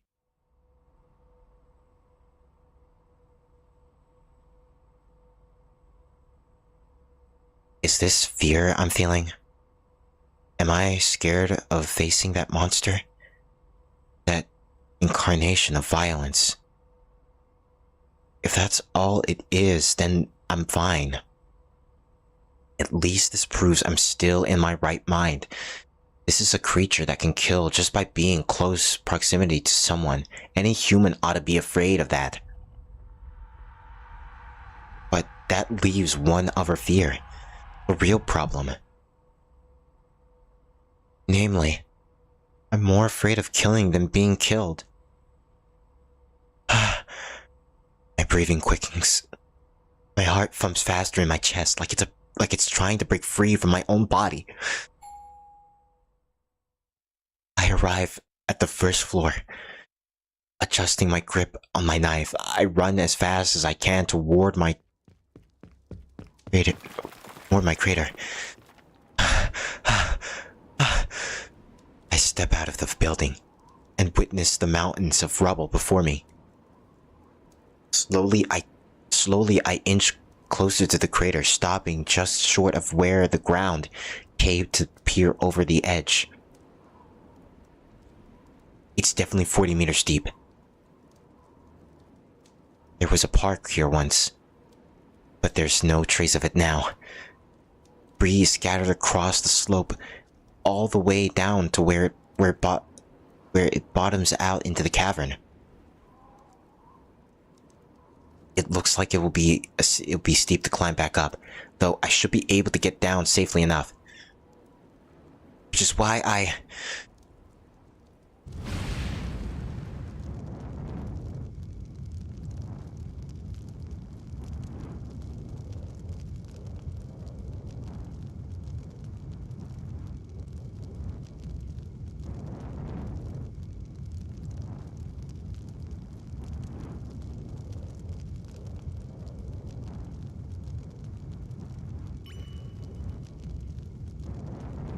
can't go down there now. The pit below is filled with azure flames as far as the eye can see. In the middle of it all stands the towering vampire. Vlav Archangel. It appears that explosion didn't even scratch him. When a monster, by human standards, he might as well be immortal. But even so, the figure in white still dances circles around him. Like a beautiful huntress, darting and weaving through an orchard of flame and crumbling rubble. The figure in white is Arkud. She leaps over the river of flames to close in on Vlav.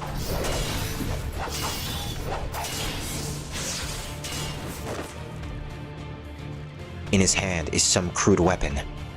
At a glance, it looks like a longsword, but it's a blade. It's shaped like a machete. Arkud, on the other hand, is fighting back with him her bare hands. She's only got her legs to run, and her clawed hands to strike. Yet even so, this proves enough to counter Vlav's machete. He's forced backwards after one tremendous blow.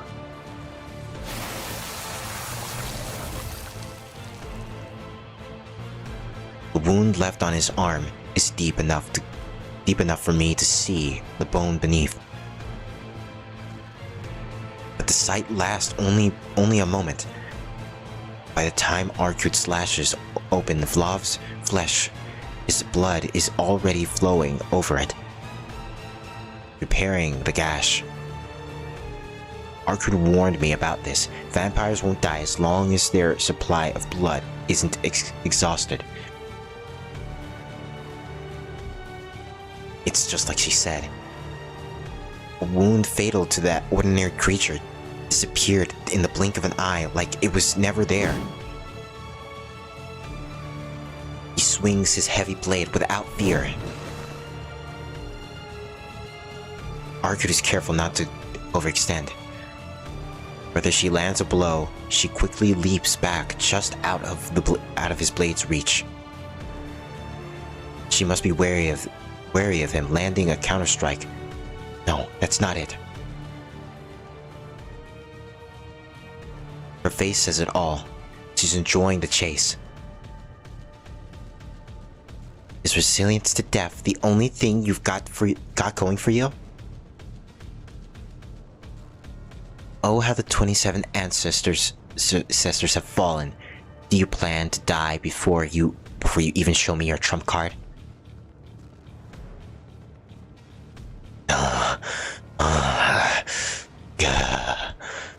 Bob's breathing comes in ragged heaves. His morbidly pale skin is painted with anguish. He may be immortal, but there's a limit to his power. Even though he appears to be unharmed, Arkud's dive bomb must have wrecked him, maybe even dealt an otherwise fatal blow. And regenerating his body, he's burned for most of his energy. Arkud's in a similar situation due to me killing her. That sort of thing must have taken its toll on Vlov too.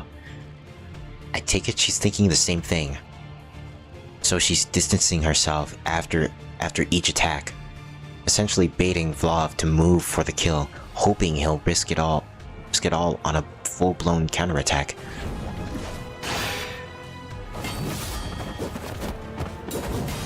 Metallic ringing blows reverberates through the air.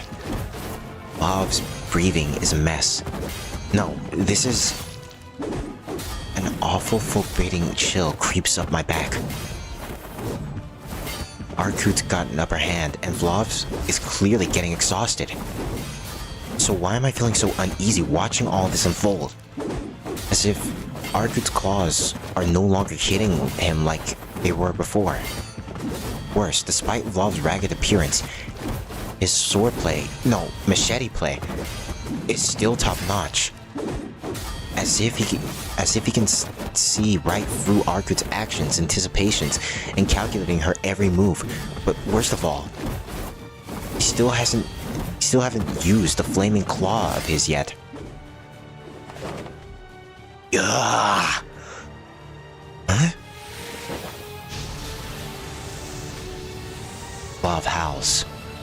The fire shudders and soars in response. Swirling several meters high, the flames grow into an inferno that towers over them both of them. They then split into countless blazing branches. The underground coliseum has morphed into the jungle of flame. Walls of fire pressing around Arkud, blocking her escape routes. At that moment, high above her, melting straight through the rubble, hands composed of heat stretch their fingers wide before slamming straight into her body. Arkud! In that 1 second, tides shift in Vlov's favor. Arkud told me that she could withstand temperatures up to 3,000 degrees. These flames burn straight through concrete. They've got to be far hotter than that. Love stacked 3,000 fiery hands top of one another. A strike like that would even leave ashes behind.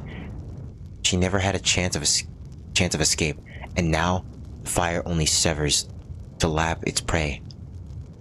That's how it ends for the woman in white, incarnate, incinerated without trace. That is, if this had happened last night. The flames part. A white skirt flutters in the wind. My gaze glued to the scene, mesmerized by her transformation. She told me all about it. I've got a plan. I'll remake my body beforehand. This black and white battle dress must be the combination of her plan. A piece of armor that can withstand the heat of Love's flames.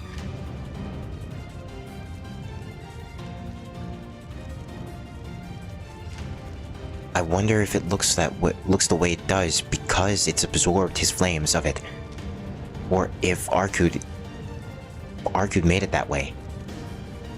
Either way, the flames have no effect on her now. Her plan went off without a hitch. Arkud's victory was all but assured. Once she figured out that fire was Flav's main weapon of attack back in the hotel.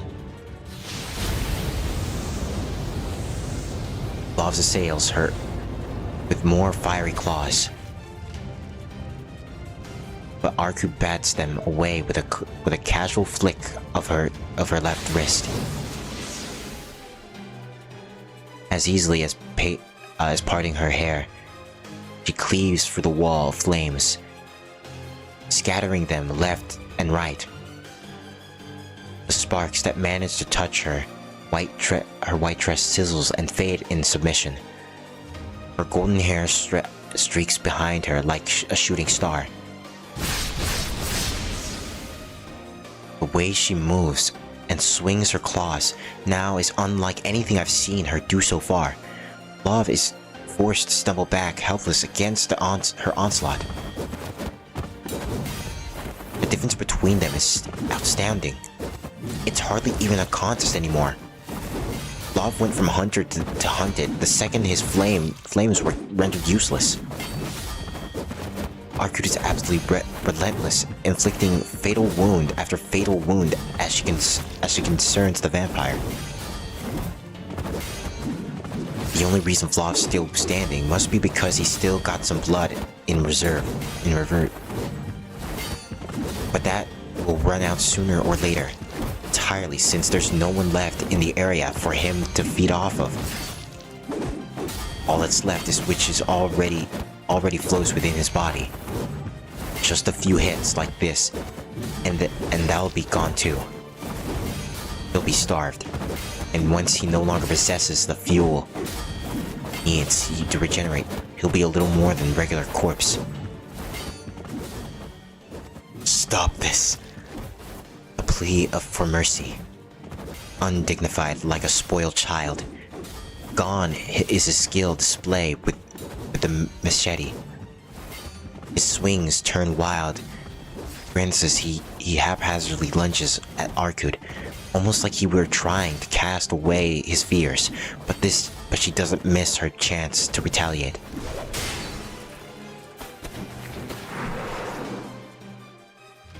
It's cold. So cold, so very, very cold.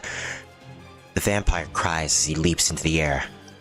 Getting away from Arkud takes every last ounce of blood-fueled power that he has. He flees soaring higher than and aiming past the confines of the center.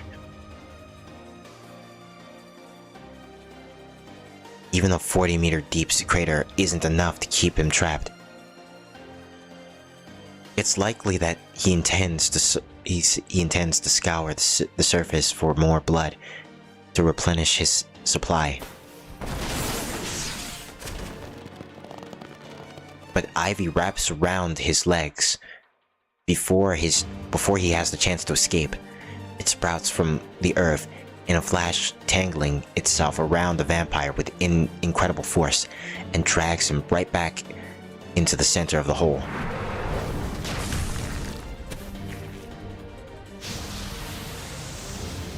Ah!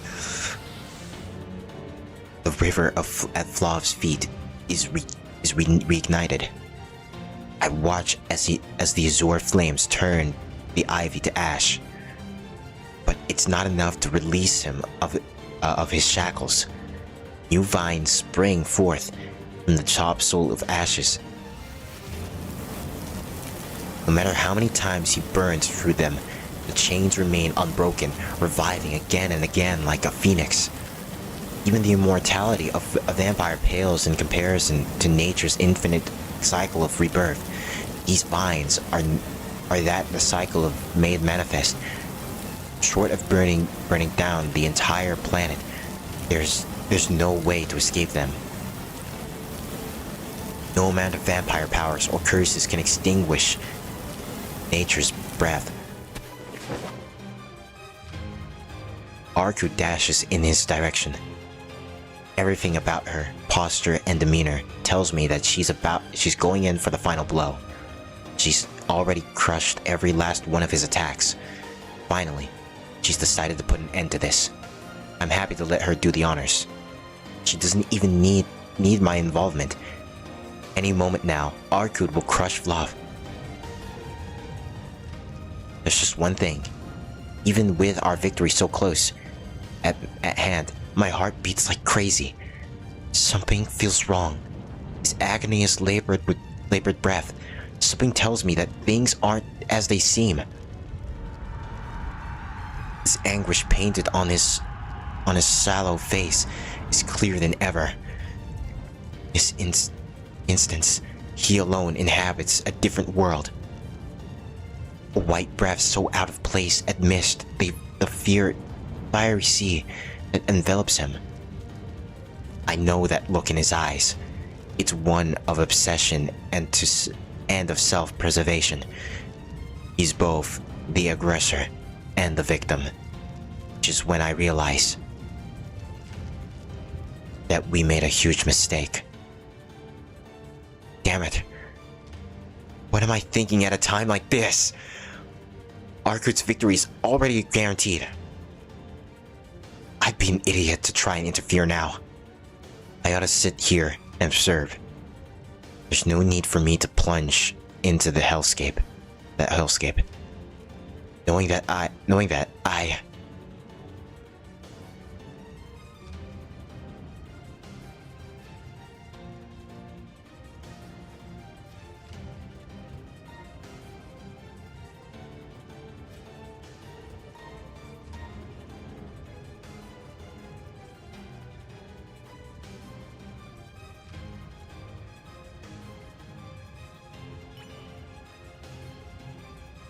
I remember what Arku told me.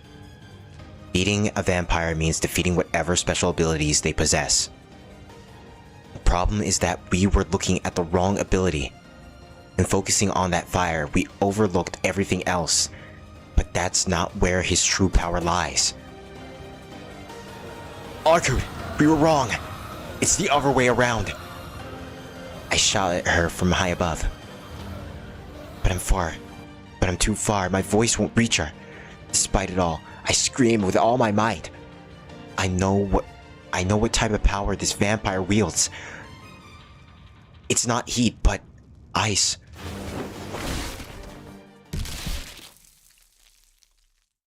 Arku pierces his chest. Blood spurts out from the wound. It flows quick and free, like a bottle uncorked. At last, this scorching nightmare is brought to an end. Love is pushed past the final threshold. A terrible sound fills the air. It rends time and space as the vampire reveals its true form. The atmosphere crackles and sparks. The atoms that were accelerated by the heat suddenly degrades at an unnatural pace.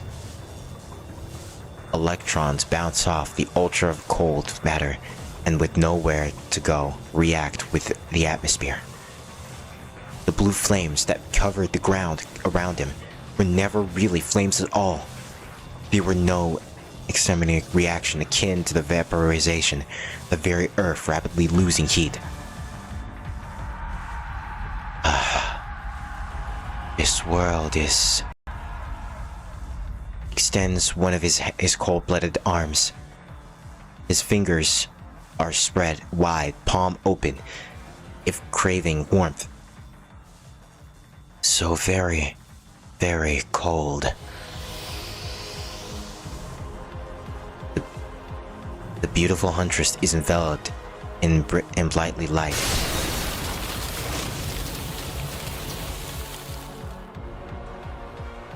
Huh?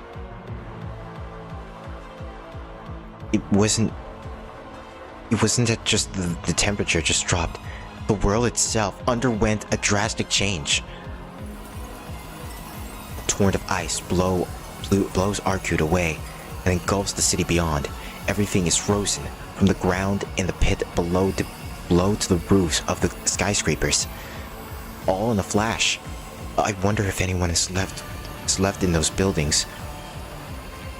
If there were people who still hadn't been evacuated, then the sheer cold would have robbed them of their heat and killed them in an instant. Shiver runs down my back, sight before me. I'm afraid to think of what might fall of this. It's stupid luck that I'm even alive now. Had I been behind Arcute on the other side of the crater, I would have been frozen alive. River of Flames could cover a wide area, but it also spread slowly. Most people would be able to outrun those flames if needed. But this river of frost is something else. It might have a narrow range of follow set across the ground, but once it's fired, it spells an instant death. If he manages to escape above ground, he'll slaughter the whole town. Arcute, damn it. Is she okay? I desperately cling to the hope that she's still alive. She's the only one who can stop this monster. There! I spot her in the middle of the glacial river. Thank God for Arcute being tough as nails. It looks like that blast of ice didn't lean a dent in her.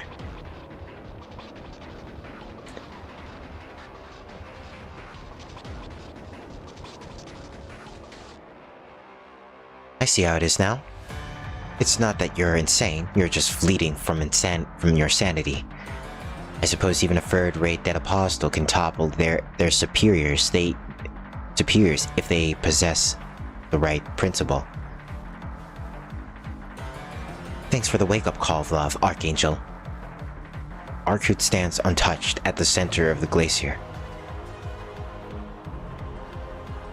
Vlav's gaze is cold as the ice that surrounds him. His eyes are no longer filled with the same pain and agony as before. They're the eyes of a hunter now stalking its prey on the snowy tundra. I am the one who is awoken. How dare you rob me of this much heat? The hatred on his tongue cuts the air like a knife. He hasn't lost his will to fight. If anything, if this is the first time I've actually seen him this motivated to battle.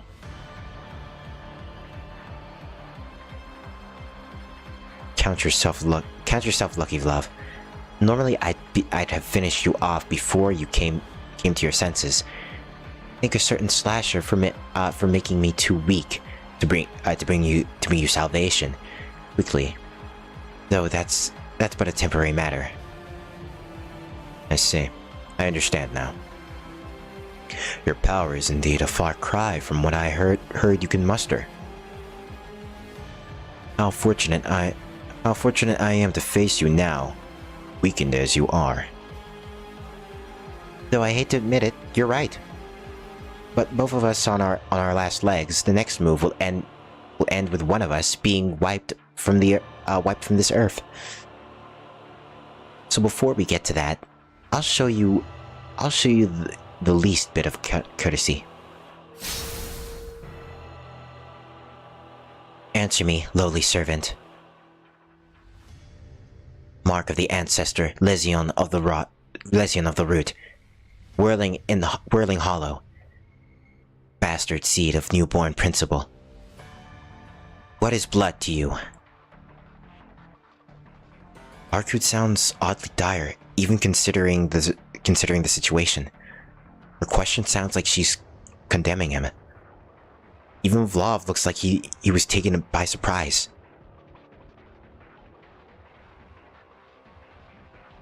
You shall have your answer. To me, blood is warmth itself. It is the warmth of life, that which heals my frostbite and guides both my world and my principle. Without blood, I would succumb to the cold and find my demise at its icy grip. His tone belines an honest reverence as he clarifies his true nature. I remember now. There was one eccentric vampire who both loathed the fear of humans to avoid them. She traversed the distances and built a castle of her own.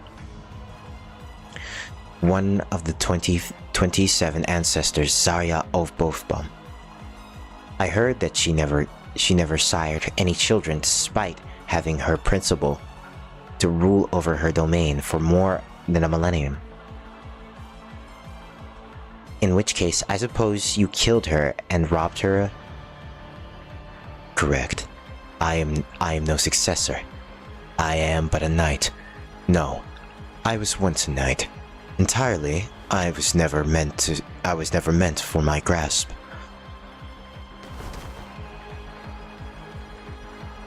The vampire beckons towards his shadow with his right hand.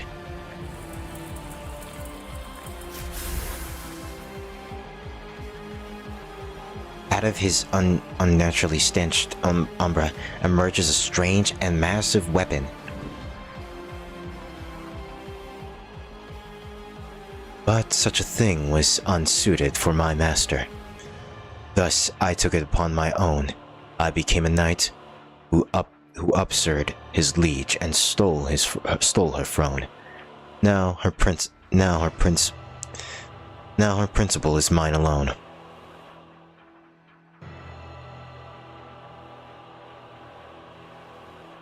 It'll be short in reign then. Bold words. You're too weak to manifest your marble phantasm, yet you still dare to challenge me? I don't need it, nor do I need to assimilate with nature to take out a simple dead apostle. For someone like you, just my claws will be able to do the trick.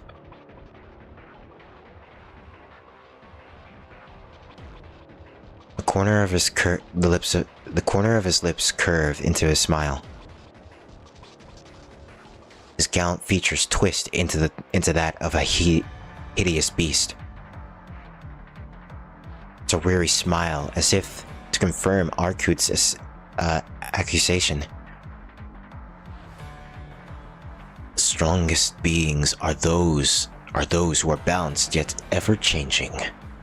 Beings like you, even in your weakened state, still exceed my own power. A primordial creature that can weather any storm and withstand any curse. A regular dead apostle would not possess a silver of hope against you. The air distorts. His twisted desires spur the blue haze to lower the temperature even further. But Arcute doesn't hesitate. She's fully aware that a different hit from Vlov's strange lance could be the end of her, yet she still charges head-on. Then... But you know nothing of me. My domain may be part of this planet, but it is not one fit for life. True ancestor, princess or not, let's see how you fare against this hell of mine.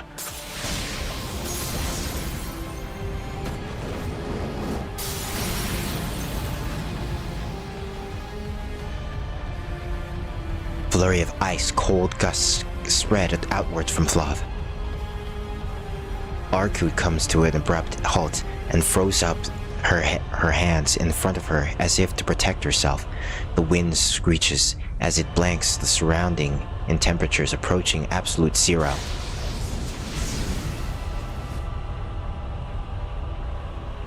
And then...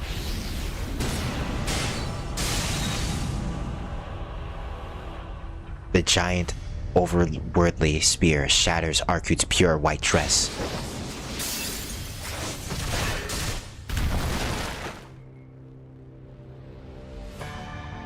A blast kicks up a snowstorm that blocks my vision. My breath turns to white as the air around me cools.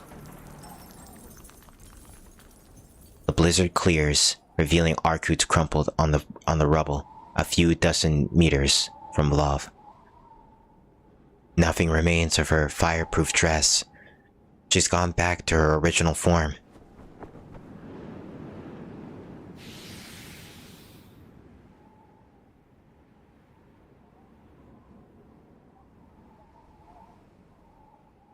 Truly a monster. You still live after tasting my spear? We'll soon fix that. Arcute lies dead still. But Vlov doesn't approach her. Instead, he raises his hand as if signaling for something. The debris surrounding Arcute creaks and crumbles.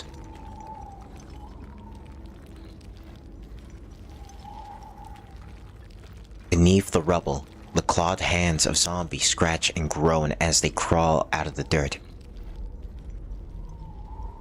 The hunt is over.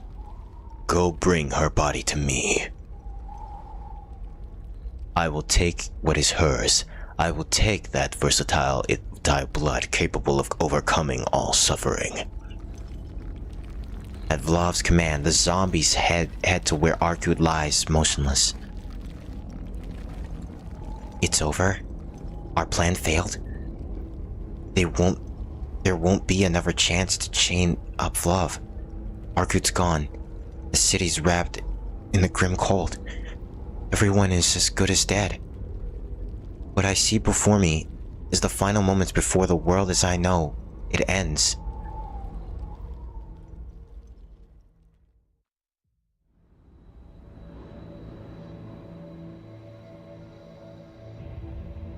Cold feels like razor blades on my skin.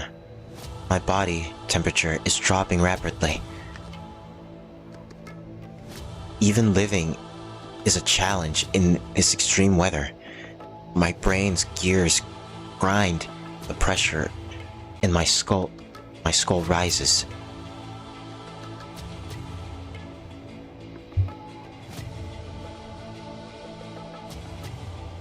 I claw my chest, feeling my heart might explode at any moment. Now, I give myself 2 more minutes at best. A horde of zombies is closing on Arcute. Despite freezing cold, the scene reminds me of midsummer. They're like a file of ants marching towards some spilled sugar under the scorching sun. They'll kill her.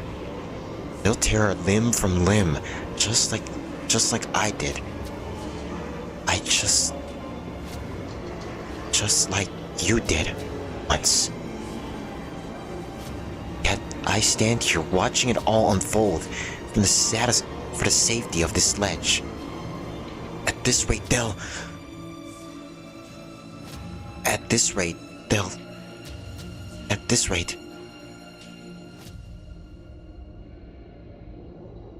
I can't. That thing is a natural disaster in the guise of a human. We never should have gone after him. It was the height of arrogance to think we could defeat him. What was I thinking? That we could stop him from killing more people? That we could solve this without any more casualties? What a joke. Never should have confronted him. If we hadn't let this whole disaster blow over like a typhoon, at least we might have stopped it burning the city to the ground. I just can't. They can't do anything.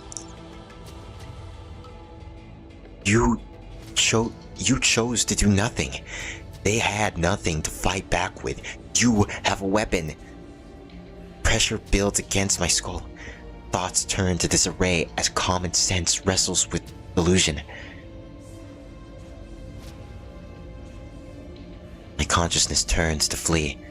I make no move to stop it. There's nothing I can do. No way I can fight him. But I've done enough. Any more is insane. But I should run while I can. Just turn away like a normal person. But she'll die. I stare up the sky. Tall, frozen buildings invade my view. People inside must have died in an instant. No chance to even manage a scream. Unlike what happened at the hotel, the pleading screams of the people there still haunt me even now. I look over the fallen woman. The corpse inch closer and closer, moaning and drooling. Now the river of ice continues to expand, all while the vampire watches over his domain of breath with absolute indifference. I know. My head splits from the pain. At this low temperature, my heart has to squeeze and contract with everything. It's got to keep my blood flowing. Everything points to just one conclusion. I can't do it. Every trickle of fear that sinks to my pit of my stomach turns and turns, calculating into a mass fury. I may be defective, a laughingstock, stupid and naive, because despite all of that, I still can't bear to stand by and watch this happen. I remove my glasses. I cover my mouth with my left hand to stop what remains of my precious body, heat from escaping my breath. I've got maybe 3 minutes. That's all the time I have until the fire within me burns out. It's not that I lack motivation. That's just realistic assessment of how long a human can survive down in the pit. Shit. What the hell am I even doing? I scold myself as I slide down the slope. This is crazy. I'm crazy. This is all so crazy. Run away if you want to live. No, it's the opposite. If I really want to live, I need to go in. The monster cannot be allowed to exist. The monster cannot be allowed to roam free. If I run away, I'll die. If I run away, the entire city will perish with me. So it's clear what I have to do now. If I want to live, I need to kill. If I'm going to survive, I need to charge. If I have to kill him. Right here and right now, as fast as I can.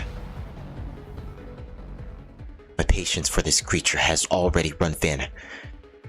It dares to kill, steal, and live on without remorse of repercussion. I cannot allow it to live, not as a human, not as a fellow living creature.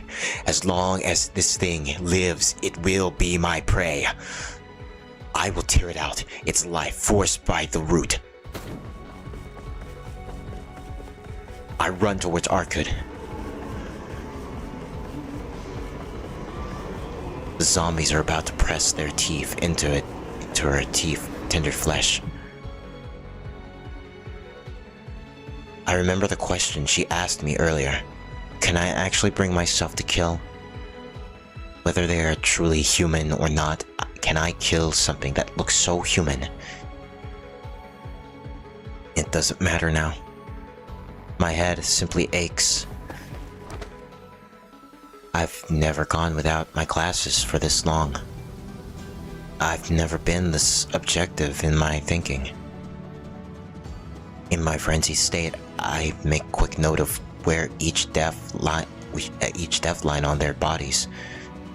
Then I commit to memory each of my undead targets. Hands off her. You eyesores, you dead shouldn't dare to prey on the living. Besides, she's my prey, mine alone. I cut through the lines, free of the zombies like they were butter. Each neatly splits into the pieces and drops into the ground dead. It was almost too easy. With their attention focused on Arcud, they were completely defenseless.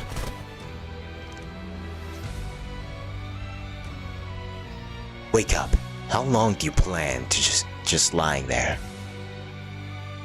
I make no attempt to touch her. I just call out to her as I kill the fourth. Iki? Bounced by my voice, Arcud opens her eyes in a daze.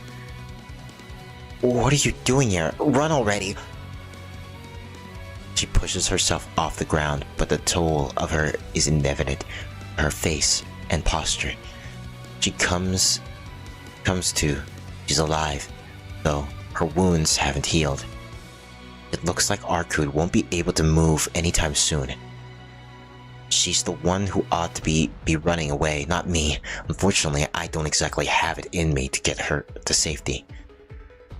Add your back up. Try to cover me if you can. Cover you? Are you taking him by yourself? Have you lost your mind? Did someone in their right mind do this? This is like the bottom of the ocean for me. Got that. Have 3 minutes tops. In that time, we've gotta do this. We have to kill him and end it. Knife in hand, I dash ahead, leaving Arcud behind. I look over to Vlov, quickly calculating the distance between the two of us. About 40 meters. 6 seconds before I reach him. He still hasn't noticed me yet. 3 seconds more. I can't waste any more time observing him. I've got to end this with one final blow. My body is already surfacing from hypothermia. I've got 3 more minutes until my mind and body shut down entirely. But I have them at most 1 minute before my body starts to falter and I can no longer move freely. That's plenty though. I can already see the lines that will let me kill him where he stands. He finally reacts. He shifts his gaze towards me with all of his disheartened of a man about to wave off a bug. The gigantic lance he used to skewer Arcud is gone too. Which makes sense. I'd be worried if it wasn't. If Vlov's eyes are nothing, I might as well be one of his useless zombified minions. He sees me as no more than Arcud's incompetent bodyguard. Why stay in his spear when he could just easily crush his insignificant human under his boot? That gives us our chance. All I can do is catch him by surprise. He's already spotted me, so getting him from behind is no longer an option. But that doesn't mean a surprise attack is out of the question. He doesn't know about my eyes. He'd never fathomed that a mere human could possess the power to kill an immortal vampire with a single strike. 2 seconds. It's my only chance. My one shot to cross the boundary between life and death. Focus, all I need to do is dodge his first move. As long as I can do that, my gamble will pay off, and I'll be able to cut through his lines. 1 second before I reach him. Just as I am able to get within slashing distance, we both jump back from one another at the same time. We never even got in within each other's reach. 2 factors brought us here. First, I made a misstep. The cold air concentrated around him prevents me from getting near. The closer I get, the duller my body and mind become. And the speed I was going, I'd have lost consciousness as soon as I was within 2 meters of him. One more step, and it would have been over for me. I've lost the element of surprise. It just isn't possible to sneak up on Vlav, but I can live with that. Failing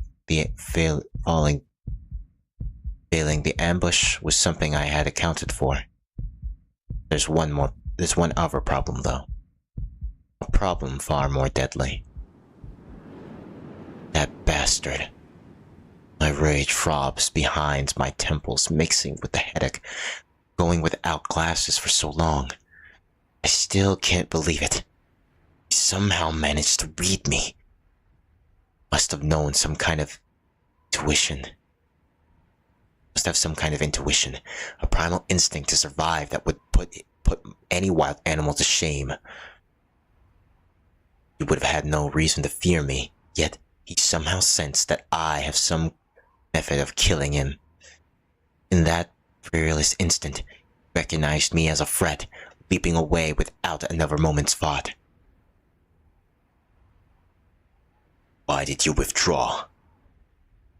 I jumped back around 2 meters, but his retreat was on another level. He had to have pulled 30 meters back. I suppose 30 meters must be the minimum safe distance for a vampire, but it's almost hilarious. Just how different a scale we operate on. What is it? What is this? What are you?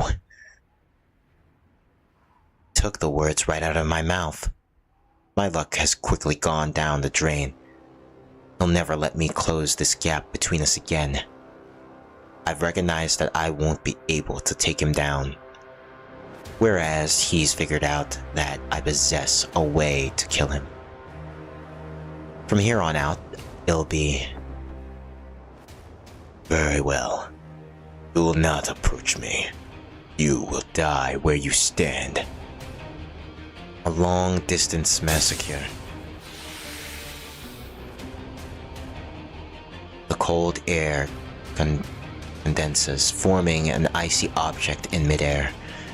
They are sharp as spears, and like bullets, the fly targeting my skull.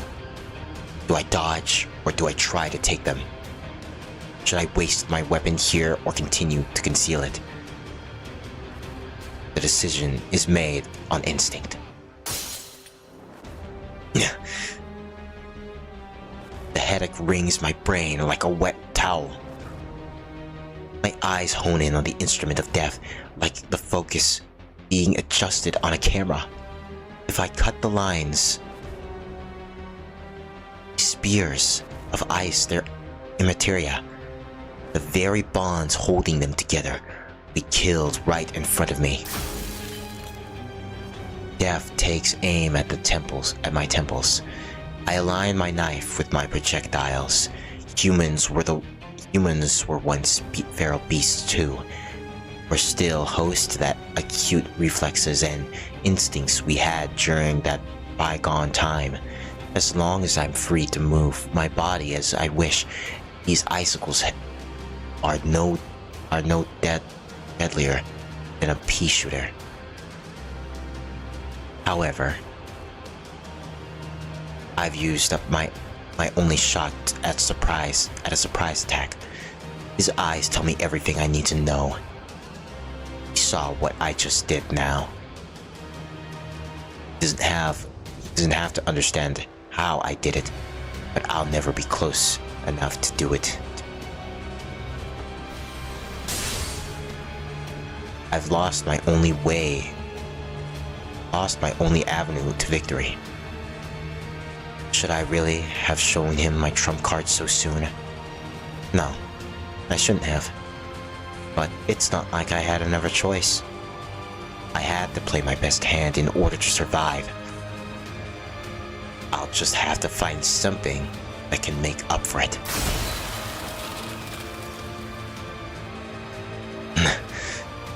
I limit myself to the only most necessary movements.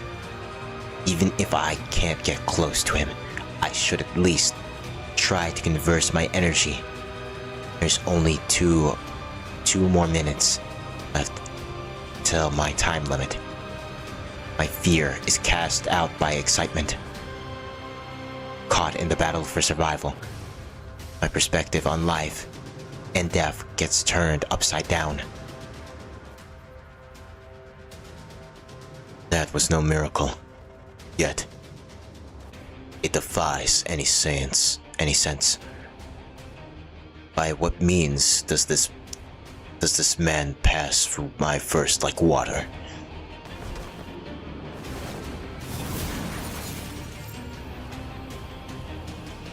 There's a brief lull in the onslaught of icicles. He hones the waves of cold air into slaughter points, creating a maelstrom of ice. A valiant effort, but this is where you die. I will not have you quicken my heart any further. Frozen javelins are launched in my distance as if from trap thrower. I slice through each of his icy bullets. With Arcud behind me, I've got no other choice but to cut down every projectile he throws our way. It takes about 1.5 seconds for his frozen spears to close the distance between us. As long as I'm able to move my body, I can continue fending off his assault. But in the meantime, I need to come up with a plan. Love hasn't moved an inch. Why? There's no reason for him to hold back now that he recognizes I'm a threat. Which leaves me with a hypothesis. He's frozen in place, not because he thinks he can finish me off from afar, but because he can't move when he's in that state. Arcud has concerned him already, leaving him without blood to fuel him. The freezing aura surrounds him is more like the final dents of mechanism of a monster on the verge of death. It's a wild theory, but it's one that at the present situation, trapped and unable to move, Love desperately throws accursed icicles every which way in order to cling to life. In the end, it doesn't matter if he runs hot or cold. All creatures ultimately perish when in his proximity. If I were within 10 meters of him, I'd freeze to death in 2 seconds. I'm going to collapse in no time. I'll meet my end like a traveler on a snowy mountain doomed to drift to sleep and never wake again when a human's body temperature exceeds 43 degrees or drops below 34. Brain cells start to shut down.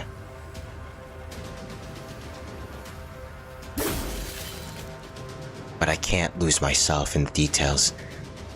I have to look at the broader picture. I cannot let my thoughts distract me. My duty is to slice my knife for whatever comes my way the second I see it. I do have to revise some of my earlier assumptions. Yes, the cold emanates, spreads out all directions. But after a closer look, I'm not certain the destiny is uniform all the way around. The ground seems coldest. That must seem that there are temperatures dispersed in the air around him. If he has a weak point, that's where I'll find it. His blizzard may act as encapsulating barrier, but that doesn't make it impenetrable from every angle. So you would cast your life into the abyss for your master, Valiant, but you will go no further. Av draws the lance used against Arcud from the shadows once more. As he does, a large tree of ice crystallizes in the air behind him, its branches exceeding in all directions.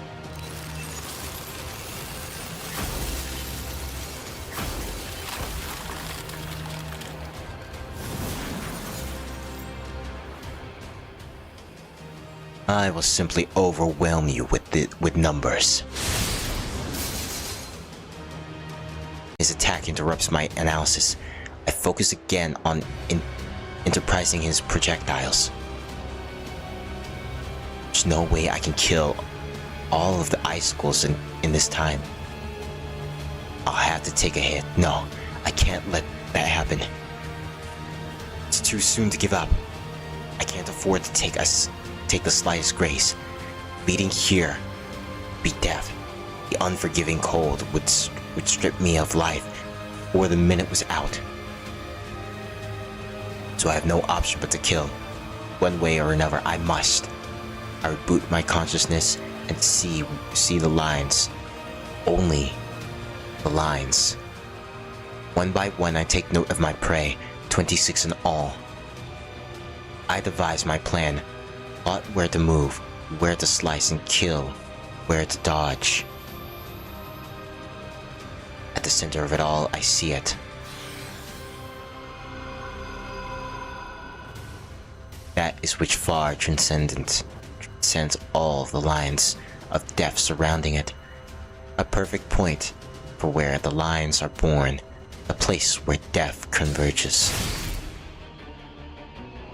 The wall of death closes in on me. But just now, I saw it, a glimmer.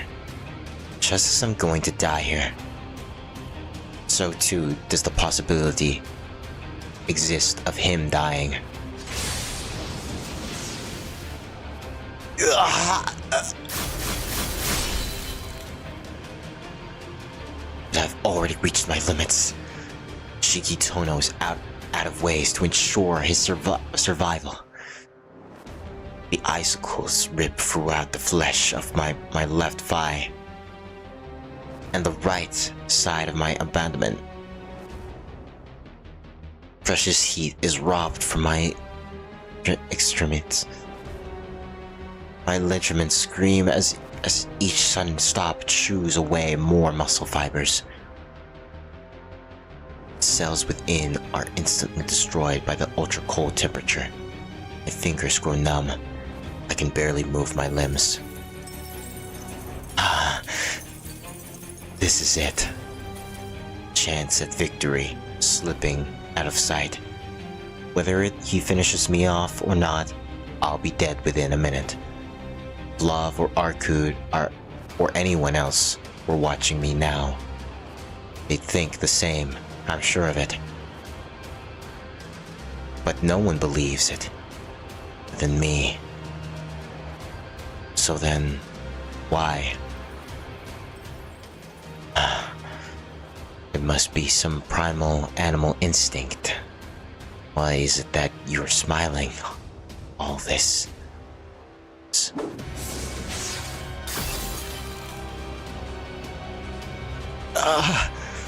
An icicle strikes Arcud in the face. Fuck. I got to account for Arcud's position behind me. It looks like it was only managed to graze her, but she has one hand over her. One over her face, rubbing the spot where she was struck.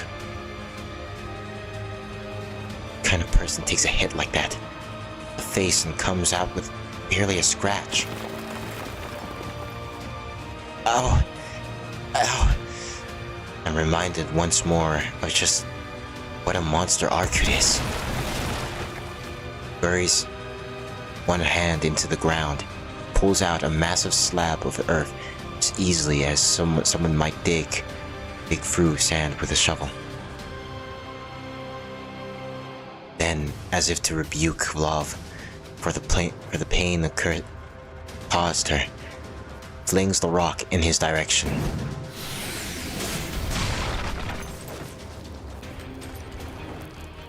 But he demolishes it just as easily with its lance. There's still not a scratch on him. Makes sense that he wouldn't be killed by redundant weapons. And yet, after seeing Arcud's counterattack, it's like a final piece of puzzle. It's fallen into place. Finally, I've got something I can work with. I can kill him with one blow.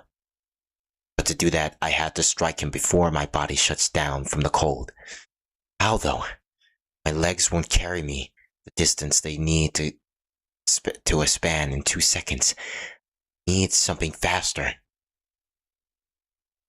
To maximize my chances, I'd better approach him from an angle where the cold is finished, but can't use my legs to do that. I got no other options. At this rate, I'll die anyway. It's no longer a question of if I can do it, but how. Brace yourself. There's only one way to get close enough, and that's...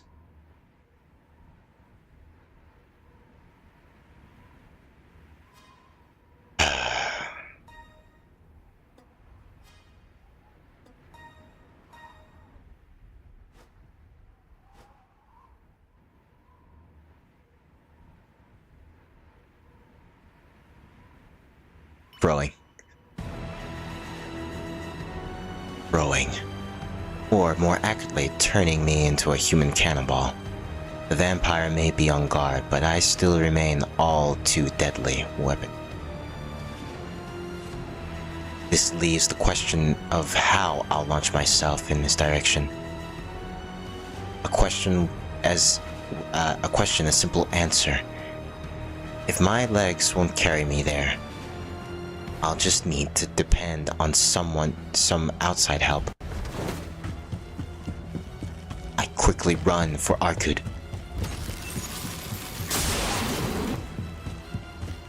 Shiki! I hear the sharp noise of ice shattering behind me. It seems the claws of wind she generates can pinpoint targets even from this far.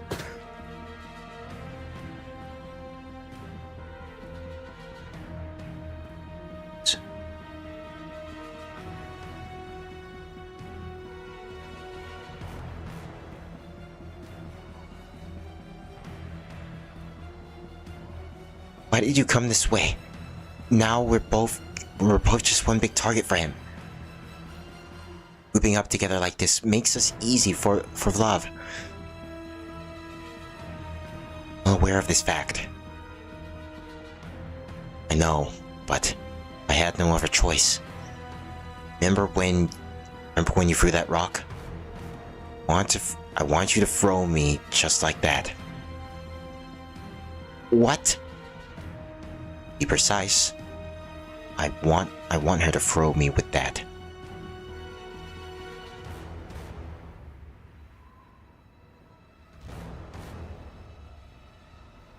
that chunk of rock. There. That chunk of rock she threw earlier must have been nearly 3 meters across. She could do the same with me on it. Then that would be way faster than I could run.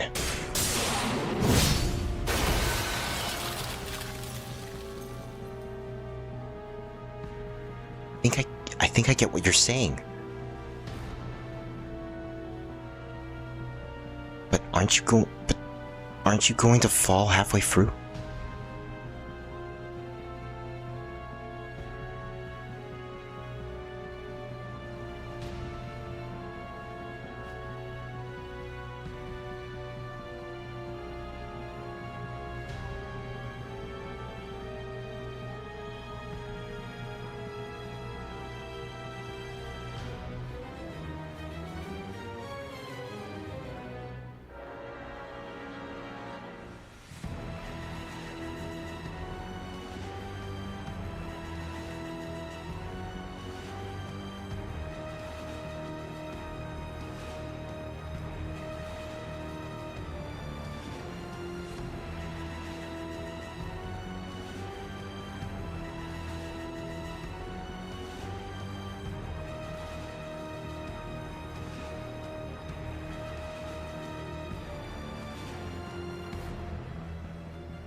Okay, I'm back.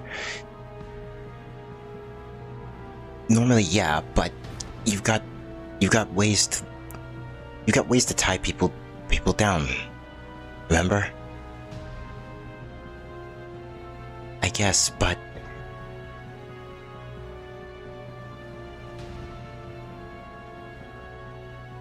though Arkud hesitates, this is our plan. This is our only option.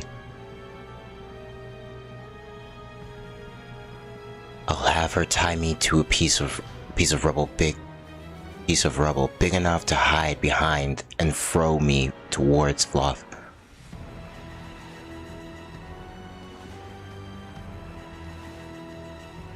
Of course, he'll strike down whatever is thrown this way. Which is why Arkud will hurl 3 boulders. First one will fly straight for Vlov. The next will deliberately miss Vlov and aim for his rear. And the last will target Vlov once more. Naturally, I'll be hiding behind the second one. The one that will skirt around him. Then, just before it hits the ground, I'll cut through the lines on its surface and appear behind Vlov in under 2 seconds flat.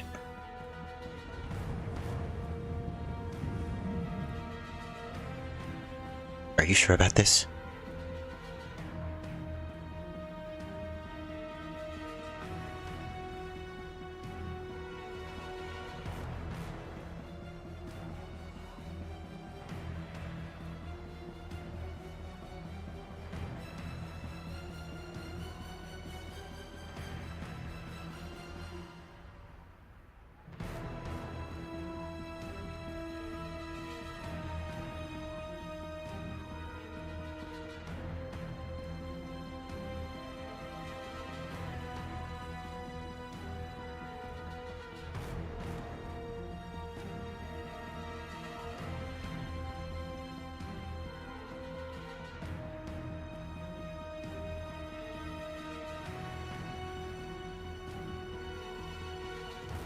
If you miss your timing, you'll die on impact.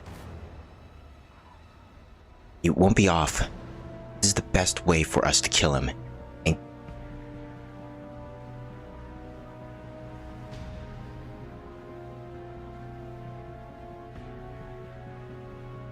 it won't be off. This is the best way for us to kill him and get out of this unscratched. The icicles grow in number of ferocity.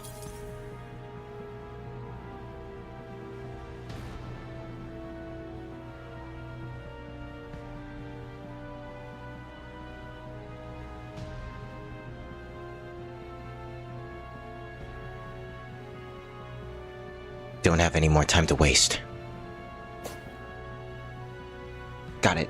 I'll aim for the rocks. I'll aim all for the rocks for Vlov, except for the one you're riding, right?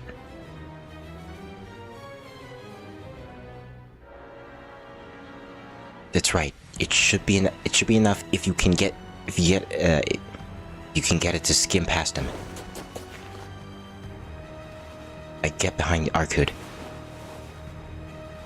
There, I find a nice large piece of debris to hide behind. I press my hands and feet against the rock as if I were doing push-up.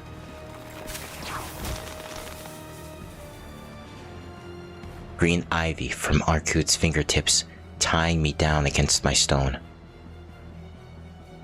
The vines wrap around my thighs, and soon as both my legs and my left end are pinned to the stone.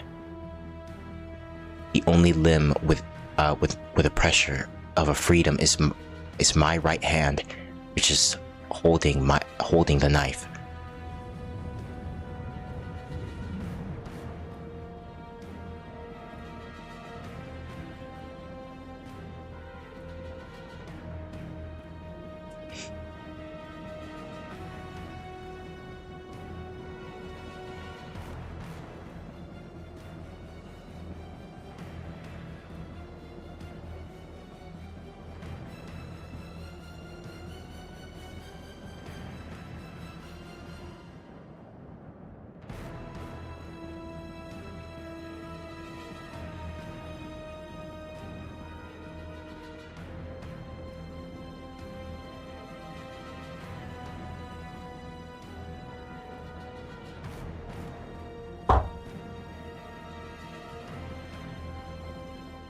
He's about 50 meters away and going off last time.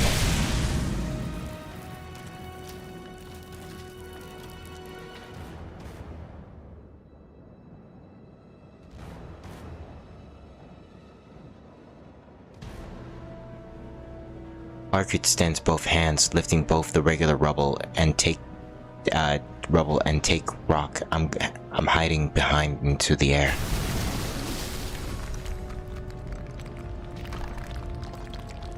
Just hold on for 4 seconds.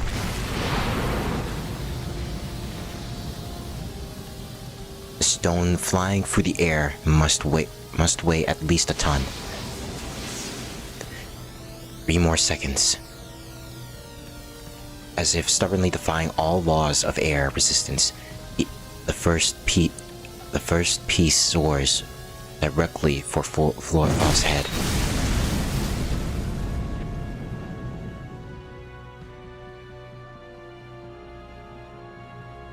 Just before it can find its target, Vlov's rock is caught by Vlov's lance and split it into pieces.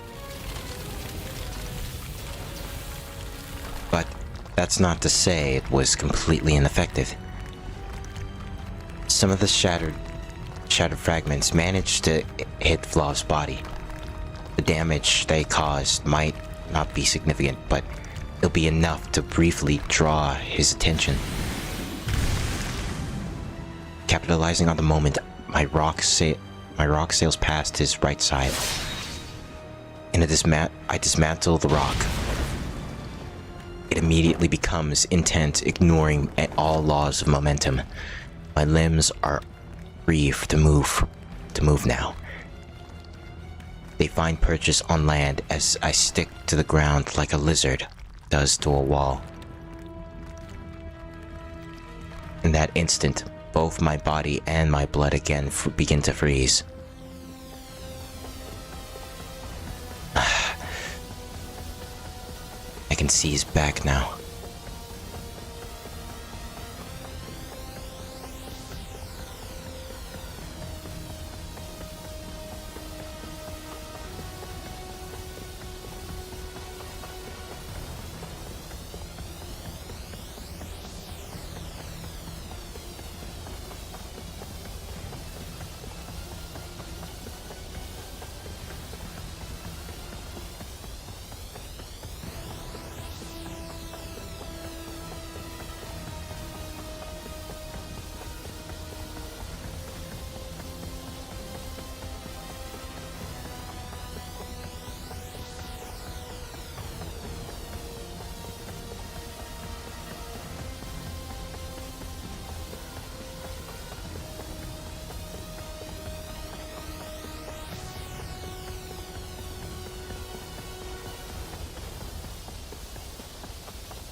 Just 4 meters. It'll be tight, but not impossible.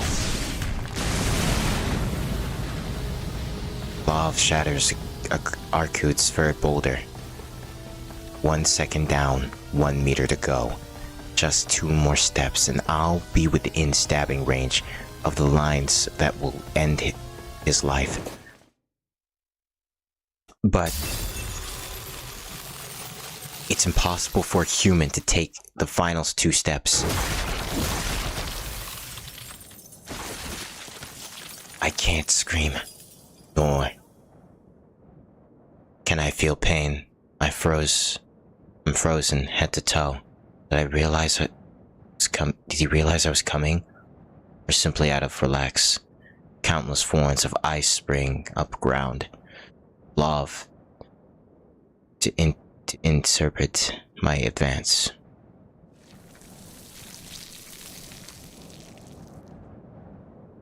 You were a fool to seek a safer option. He sounds disappointed. Safe, right? I was too concerned with finding a way to stay alive. Arcud was worried about my safety. Because of that, she threw my rock just a little bit slower than the other two. Such an idiot. I really fucked up. Can't even call it a surprise attack when it's so transparent. Luckily, I don't have to wait to bleed to death. Between Vlov's cowl of cold and my own bitter disappointment, my heart has already stopped beating.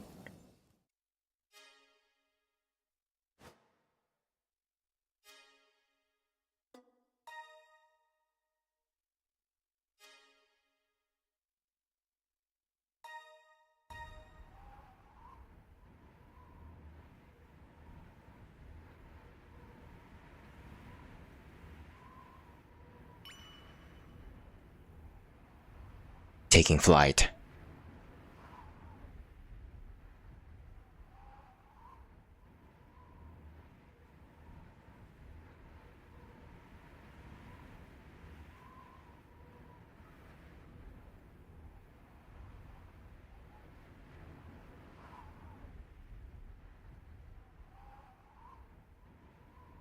Or, I suppose, it'd be more accurate to say falling down. But, can I actually pull it off? The whole thing would be down to luck. I'm already aware that the fact that there's no way I'd come out of this venture unscathed. For one. The impact of the landing alone would break my bones and turn my muscles to pulp. Be able to bear such agony.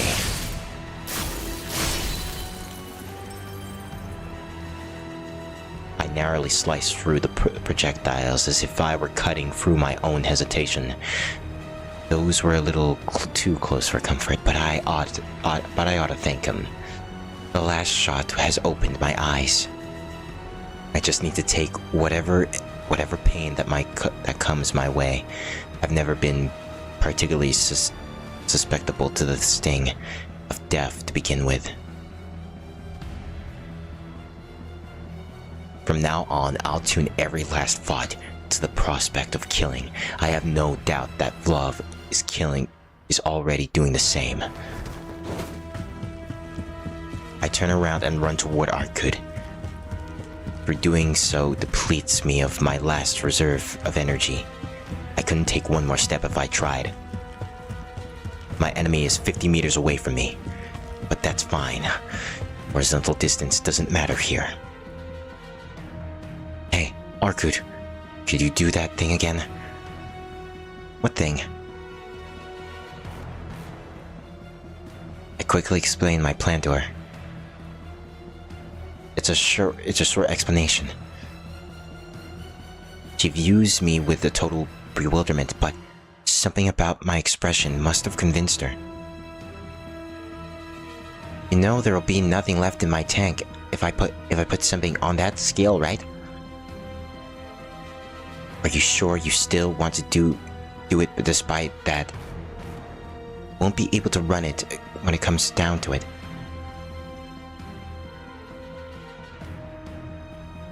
I nod, indicating I've accepted the consequence.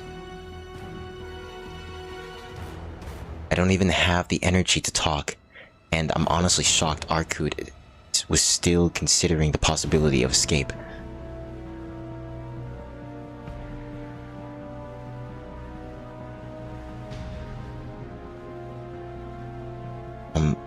But you won't fall halfway, though. I'm not great at holding back, you know. No shit, I'll fall off. That's why you're... Even though I was supposed to catch my breath.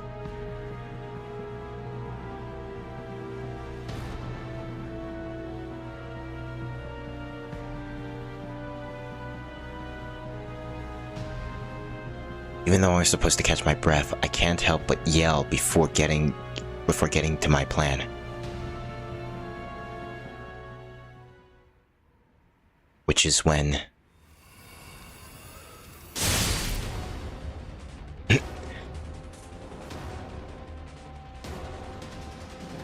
There's no time to explain. Love has already sent another merciless storm of spears our way. It's fine, just throw me at full force. Don't hold back. If I'm gonna die, then I'd rather it be by your hand. Don't have time to dance around the issue. I take my eyes off Arkut and focus on our enemy. Behind me, Arkut perks up in response to my order. Got it. I'll make sure you win. I crouch down in front of Arkut. There, I press my knees and palms flat against the ground. An unseen arm runs beneath the surface. Arkut unreaves another slab of rock, just like before. No, it's on a whole different scale this time. The entire terrain crumbles and shakes as she loosens a massive swath of the ground.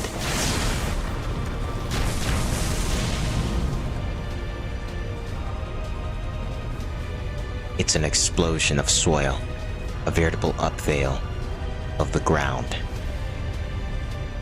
The terrain splinters into countless pieces. If love's cold is blizzard, then Arkut's made a tsunami of the earth.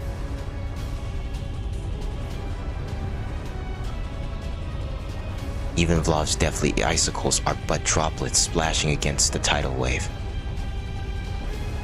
Soon, a 50-meter-high wall of earth will crash into him with full force of 7,000 tons. Yet the knight doesn't flinch in the face of the looming calamity.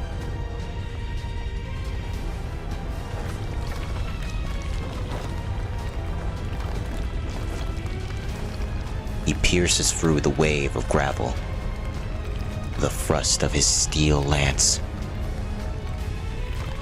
Between the falling debris, he must have noticed that Arkut, having used the last of her strength to pry apart the bedrock, was now on her knees, and that inimminent threat was nowhere to be seen among the earth and sand.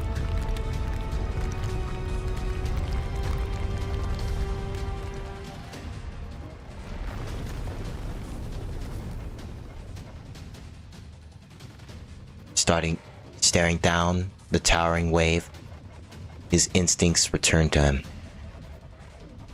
To be pierced, they had returned 2 minutes prior.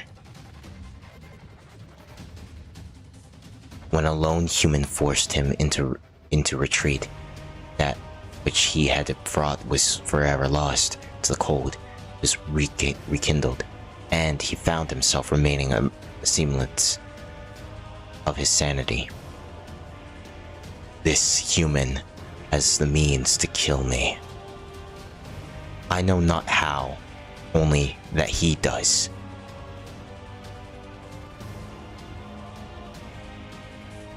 A lingering instinct of a man once whole. The intuition of a warrior, honed and tempered during a dark ages, suddenly broke free of the curse plaguing his body. Seated pride of a knight built up over a mere 2 decades had won over the madness of a millennium. Understands all too well that this is nothing short of a miracle.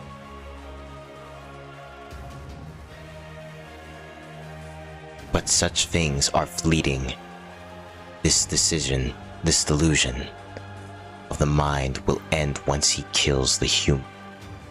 It will regress to being a dream of the dead, never to see the light of day again. In a matter of a moment, the human joy finds in the thrill of the fight will be buried by a haze of frost. But that's why he intends to relish the development. He understands the enemy's intention. He'll mask his approach using the debris as cover. He's seen the human's weapon, knows it can cut through things. Surely the human will use a wall of dirt. A door bursts through it, approach his territory. He resides his lance. The wall of dirt towers toward before him. Under normal circumstances, he would shatter the wall and his concealed foe with it. There is no need for him to adapt to the enemy's tactics. Preferred method of warfare has always been able to offer no quarter and crush all resistance. He still has plenty of energy remaining. 10 people's worth, the finest blood. Yet the vampire remains obstinate. I cannot do it. Consuming these souls is the one thing I shall never do. It is warmth. In order to burn, he will preserve the blood for all eternity. He does not mean to make light of the human. He has already realized that the foe he faces is on an outlier. He is more than aware that if the human gets too close, it will be the end of him. Yet, there are things that even he is unwilling to relinquish. Shatter! Fully aware of his own headlessness, he thrusts his lance forward, using 50% of his remaining power. The giant wave of debris breaks apart immediately on impact, but that only takes care of the rocks to his front. Foe ensured his immediate safety, and nothing more. He knows that it would do little to his foe. He knows the enemy will come for him, no matter the cost. He will come. However, unfortunately, there are limits to the human body. It has no way of passing through this rain of debris. Even with the true ancestor princess on his side, some things are impossible. When the earthen waves break and the downpour ends, so will the life of the human. As long as he can find the boy, an ambush is impossible. Love opens his eyes. They're equipped to peer leagues into the distance. But he finds nothing. Not even a glimpse of a shadow creeping away. Could he have actually managed to kill him with that mighty blow? No. This foe would never die to something so simple. He chastises himself for thinking so highly of the enemy.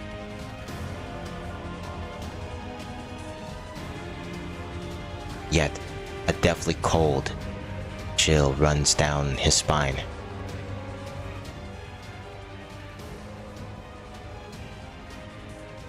For a single second, he allowed his mind to drift from his foe. He knows that the enemy will continue, that the enemy will come. Yet, if he is nowhere to be found, then the knight's premise must have been faulty from the start. A path. The vampire looks up at the sky. There, he finds his enemy illuminated under the moonlight.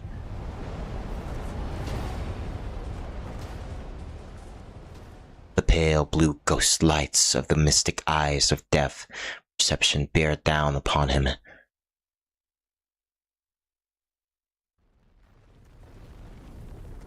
Arkud's aim wasn't just to bury Vlav in the breeze.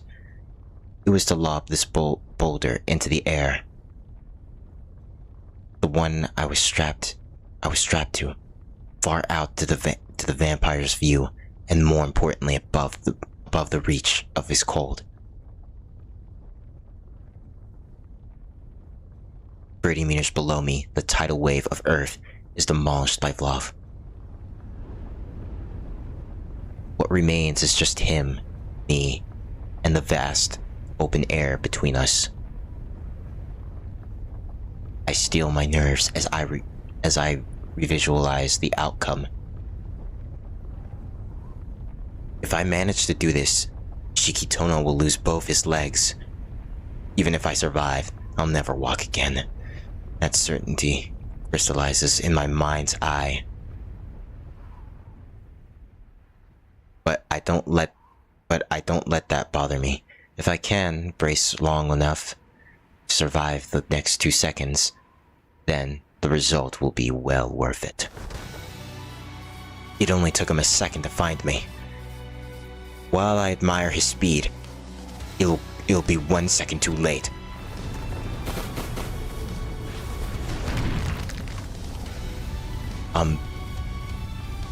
But won't you fail? Won't you fall halfway though? Not great at holding back, you know.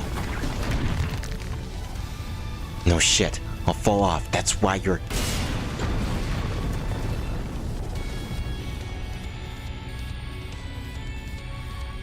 going to make a path.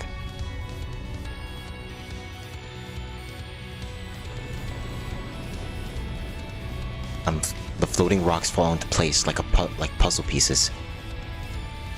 A hastily constructed slide constructed by Ivy. We sit on the same corridors with only the air between us.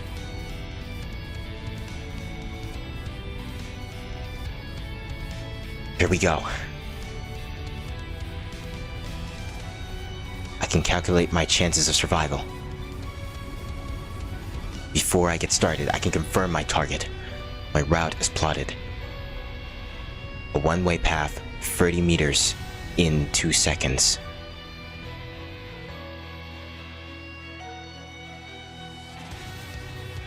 It's showtime, bloodsucker. My descent begins. I plunge down the slide into the maw of death. I've given up on reacting. I can only make my decision 1 second at a time. During the 2 seconds leading up to my touchdown, I focus on 2 factors. Every decision I make could end in my death. When faced with such a scenario, I must concentrate where my chances of dying are practically high. I visualize every point that could lead to certain death. Only 2 such exist. Elsewhere, my chances of survival lie around 10%. I don't need to worry about those. 10% is more than enough. The problem lies with the one where I have 0% chance.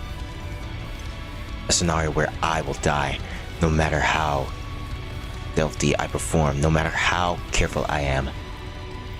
Which is why I must do whatever I can to raise those odds from 0 to 1%.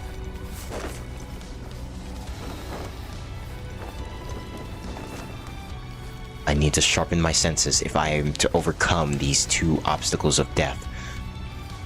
I don't have the luxury to coat them anywhere else. As I drop down, I no longer have the capacity to plan ahead for anything else either. What if I'm wrong and there are more than 2 points of certain death? I can't even fathom it. If there are, then it's already over for me. I don't have the strength to avoid 3 of them. That would just mean his power exceeds my wildest expectations. Icicles appear in the air behind him and shoot forth at me, as if to smother their prey. They close in like the jaws of the beast. It's terrifying. But I'm beyond caring now.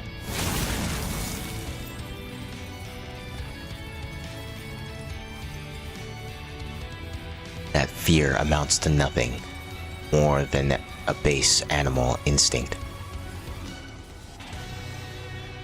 I had seen this coming from a mile away. It's the thing I feared would kill me.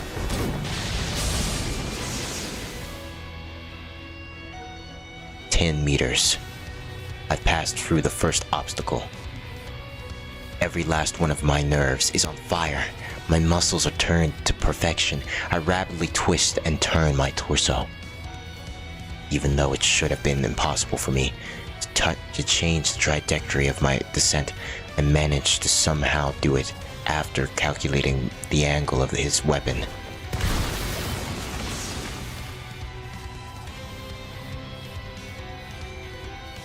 A metallic object narrowly skims the air beside me.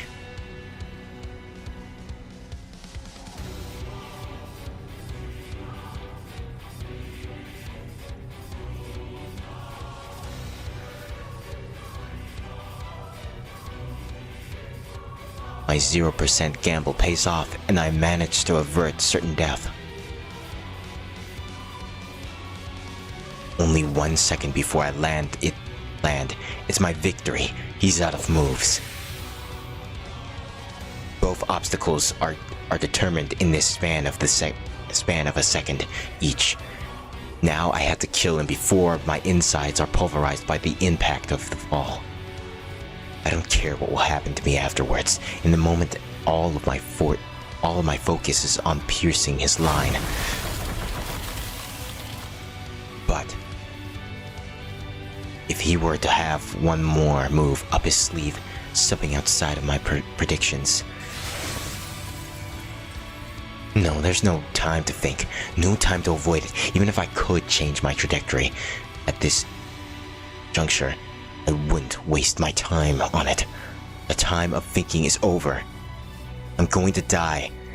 That was decided the second I started my descent. This is fine. If my brain is to be skewered by ice, here I doubt I'd even register it.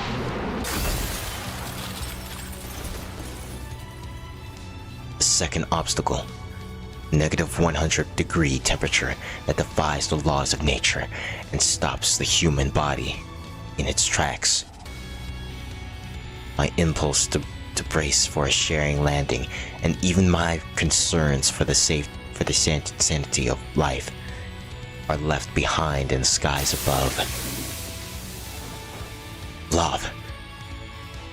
Kinetic energy courses from my thighs to my hips, from my hips up to my back, and from there into my right hand as I swing the knife down. Now that the motion has been set into action, there's no way of stopping it. I'm a killing machine fueled by inertia. All my brain needs to do is locate the lines.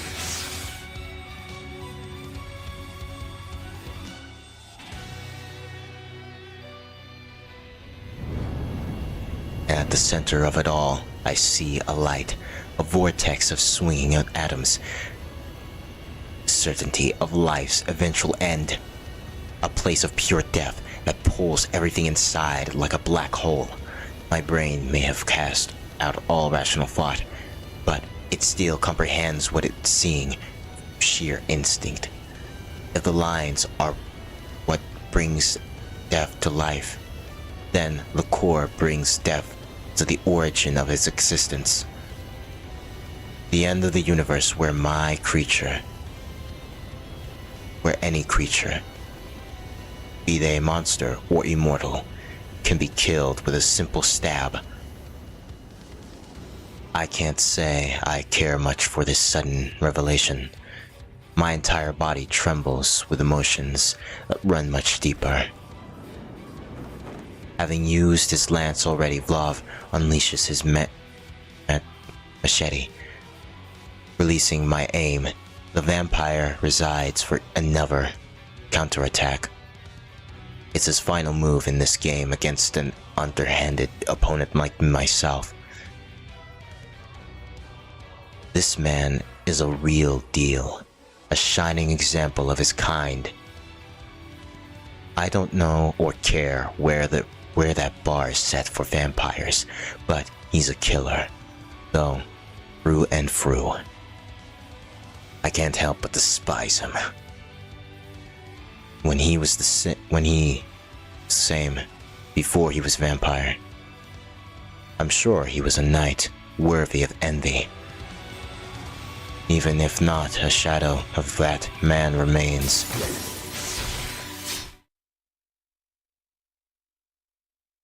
But he will never get the chance to bring his blade against me. I turn, dodge, then twist.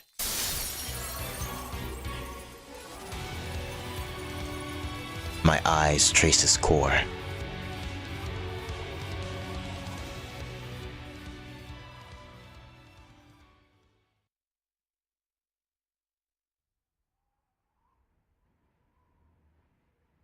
In an instant, the surrounding temperature returns to normal. Cold wave disappears alongside its master's life force. But the man still remains upright, the corner center of it all. What is this? Dazed, the vampire speaks to himself. I do not know this wound, nor can I recall their loss. This loss, I know. Only this incredibly gentle touch. I know only that this incredibly gentle touch of air left me long ago. I don't know what he's saying. I don't even know the language he speaks.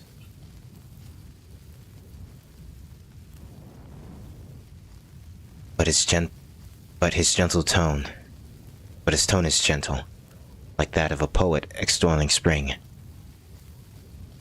I feel neither pain nor cold. How frightening, and how very nostalgic. It's as if I've already died.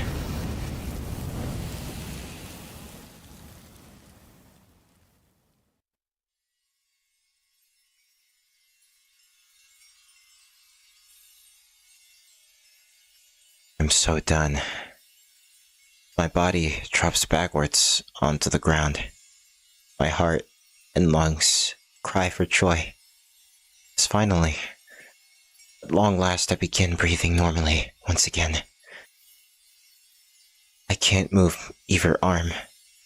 I can't even tell whether I'm still holding my knife. All I can be sure of the throbbing in my body and my rapidly fading consciousness. It's a blessing in disguise. My pain is overtaken by numbness. It feels like my bones in my left leg, which I landed on while falling, were carved with a saw. Normally the pain would have me seeing stars, but right now, I can't feel a thing. God damn it. Miserable words pass my lips, and though I will them not to. I don't get any joy from having survived. I don't even feel pride in having done some great feat. It's a miracle. It's nothing. After all was said and done, I just charged at him with every emotion I possessed. The moon, solitary crescent moon, sits in the night sky. How odd. It feels familiar, somehow, like I saw something like it in a dream once. Are you okay, Shiki? Arkud strolls across over, if nothing had happened. I'm alive, I guess. I feel more dead than alive. Though, even talking hurts like hell. But you're going to hear me make a petty complaints while I'm still alive. Now, no need to be modest. You just managed to kill an ancestor, you know.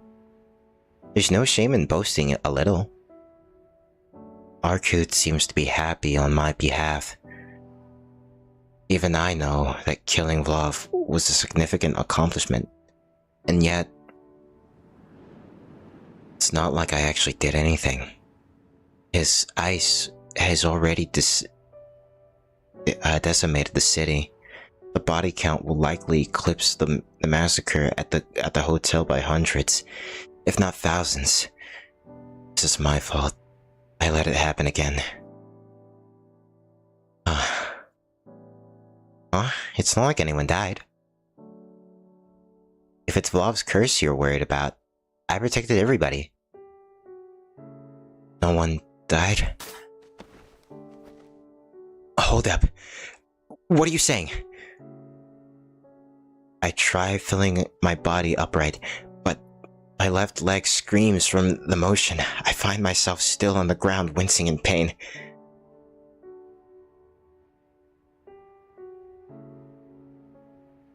See, you ought to be lying down for now. Doesn't matter. What did you say just now? No one died? You're serious? I am. Vlov's principle went wild. I managed to keep it contained with a consecutive coating. Though I'll admit, if you'd taken any longer to kill him, I probably couldn't have kept containing it. Arkud casually admits to having done something insanely overpowered. My mind flashes back to the fight. Arkud had paused abruptly just before she was hit by his lance. Does that mean she didn't do that to protect herself, but to protect the entire city? Come to think of it, it's kinda strange that I survived the initial blast of the ice at all.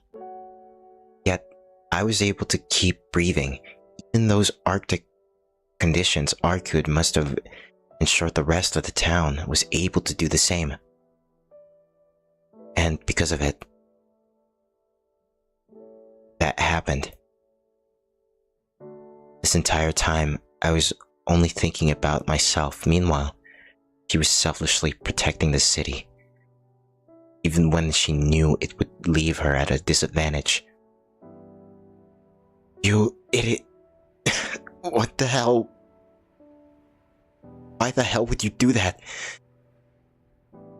Weren't you the one who was saying we can't be thinking about human casualties? A strange wave of anger washes over me as I shout at the space case standing next to me. Arkud raises her brow curiously.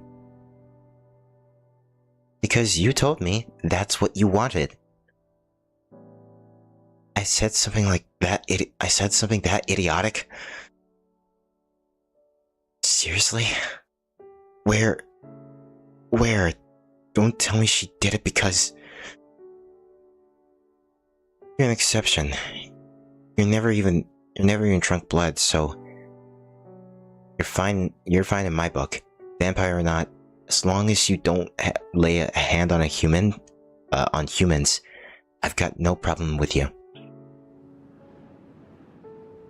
I can't believe it. As long as you don't lay hand on humans, she followed that. Even though she might have lost her life in the process, if anything had gone wrong. I laugh at the bizarre reality of it all. If anything, I'm more dumbfounded than ever. But more than that, I'm incredibly grateful. I close my eyes.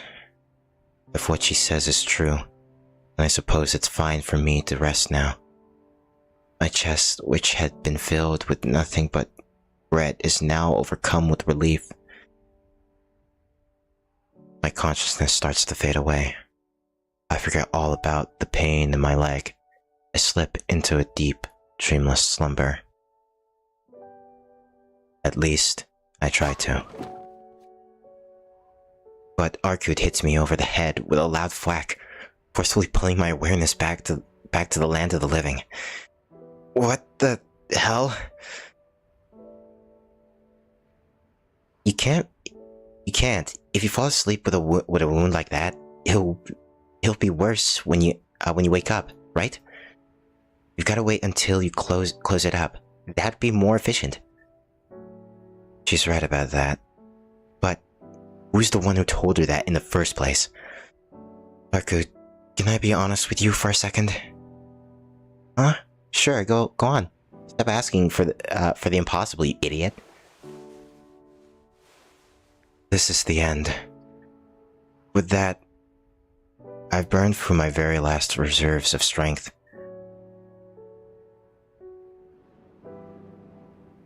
My consciousness is already in a distant place.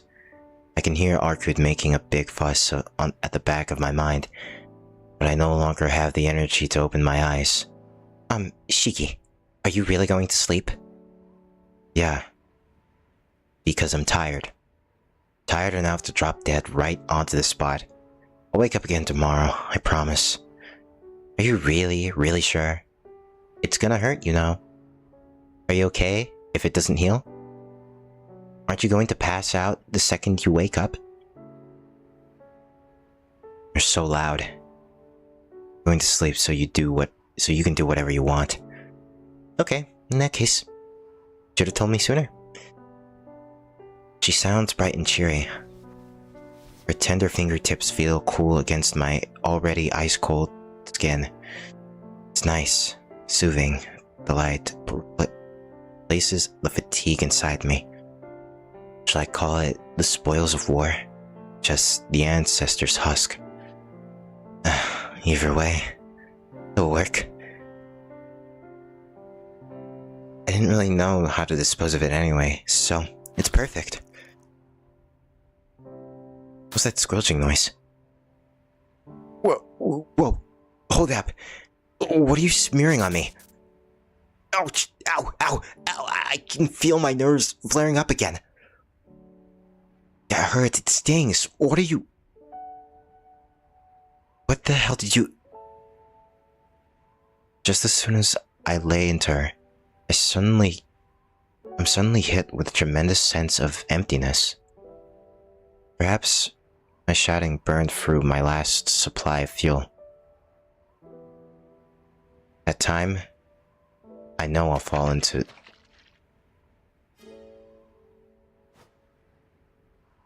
Don't worry, it's nothing bad.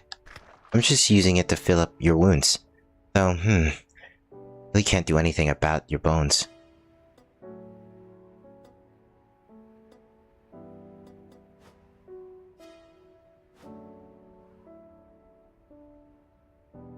Her cold fingertips part from my skin. Are you asleep, Shiki? Yeah, I am. It's been a while since I've slept so soundly without a whiff of fear. Guess I'll have to back to myself. Your house with on top of the hill. I'll help you home. In my sleep, I only see the white moon. You did good, Shiki. Thank you. You really saved me out there. Her words of gratitude float about weightlessly. I can't hear her voice anymore. Finally, without anything else to intervene, I fall into the deepest of sleeps.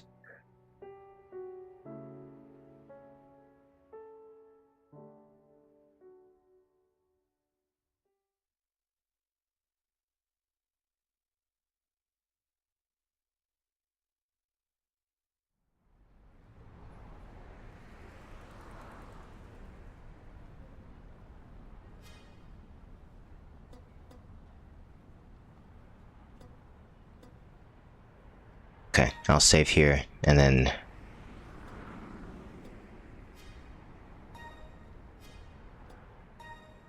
we'll call it a stream. Ugh. Man.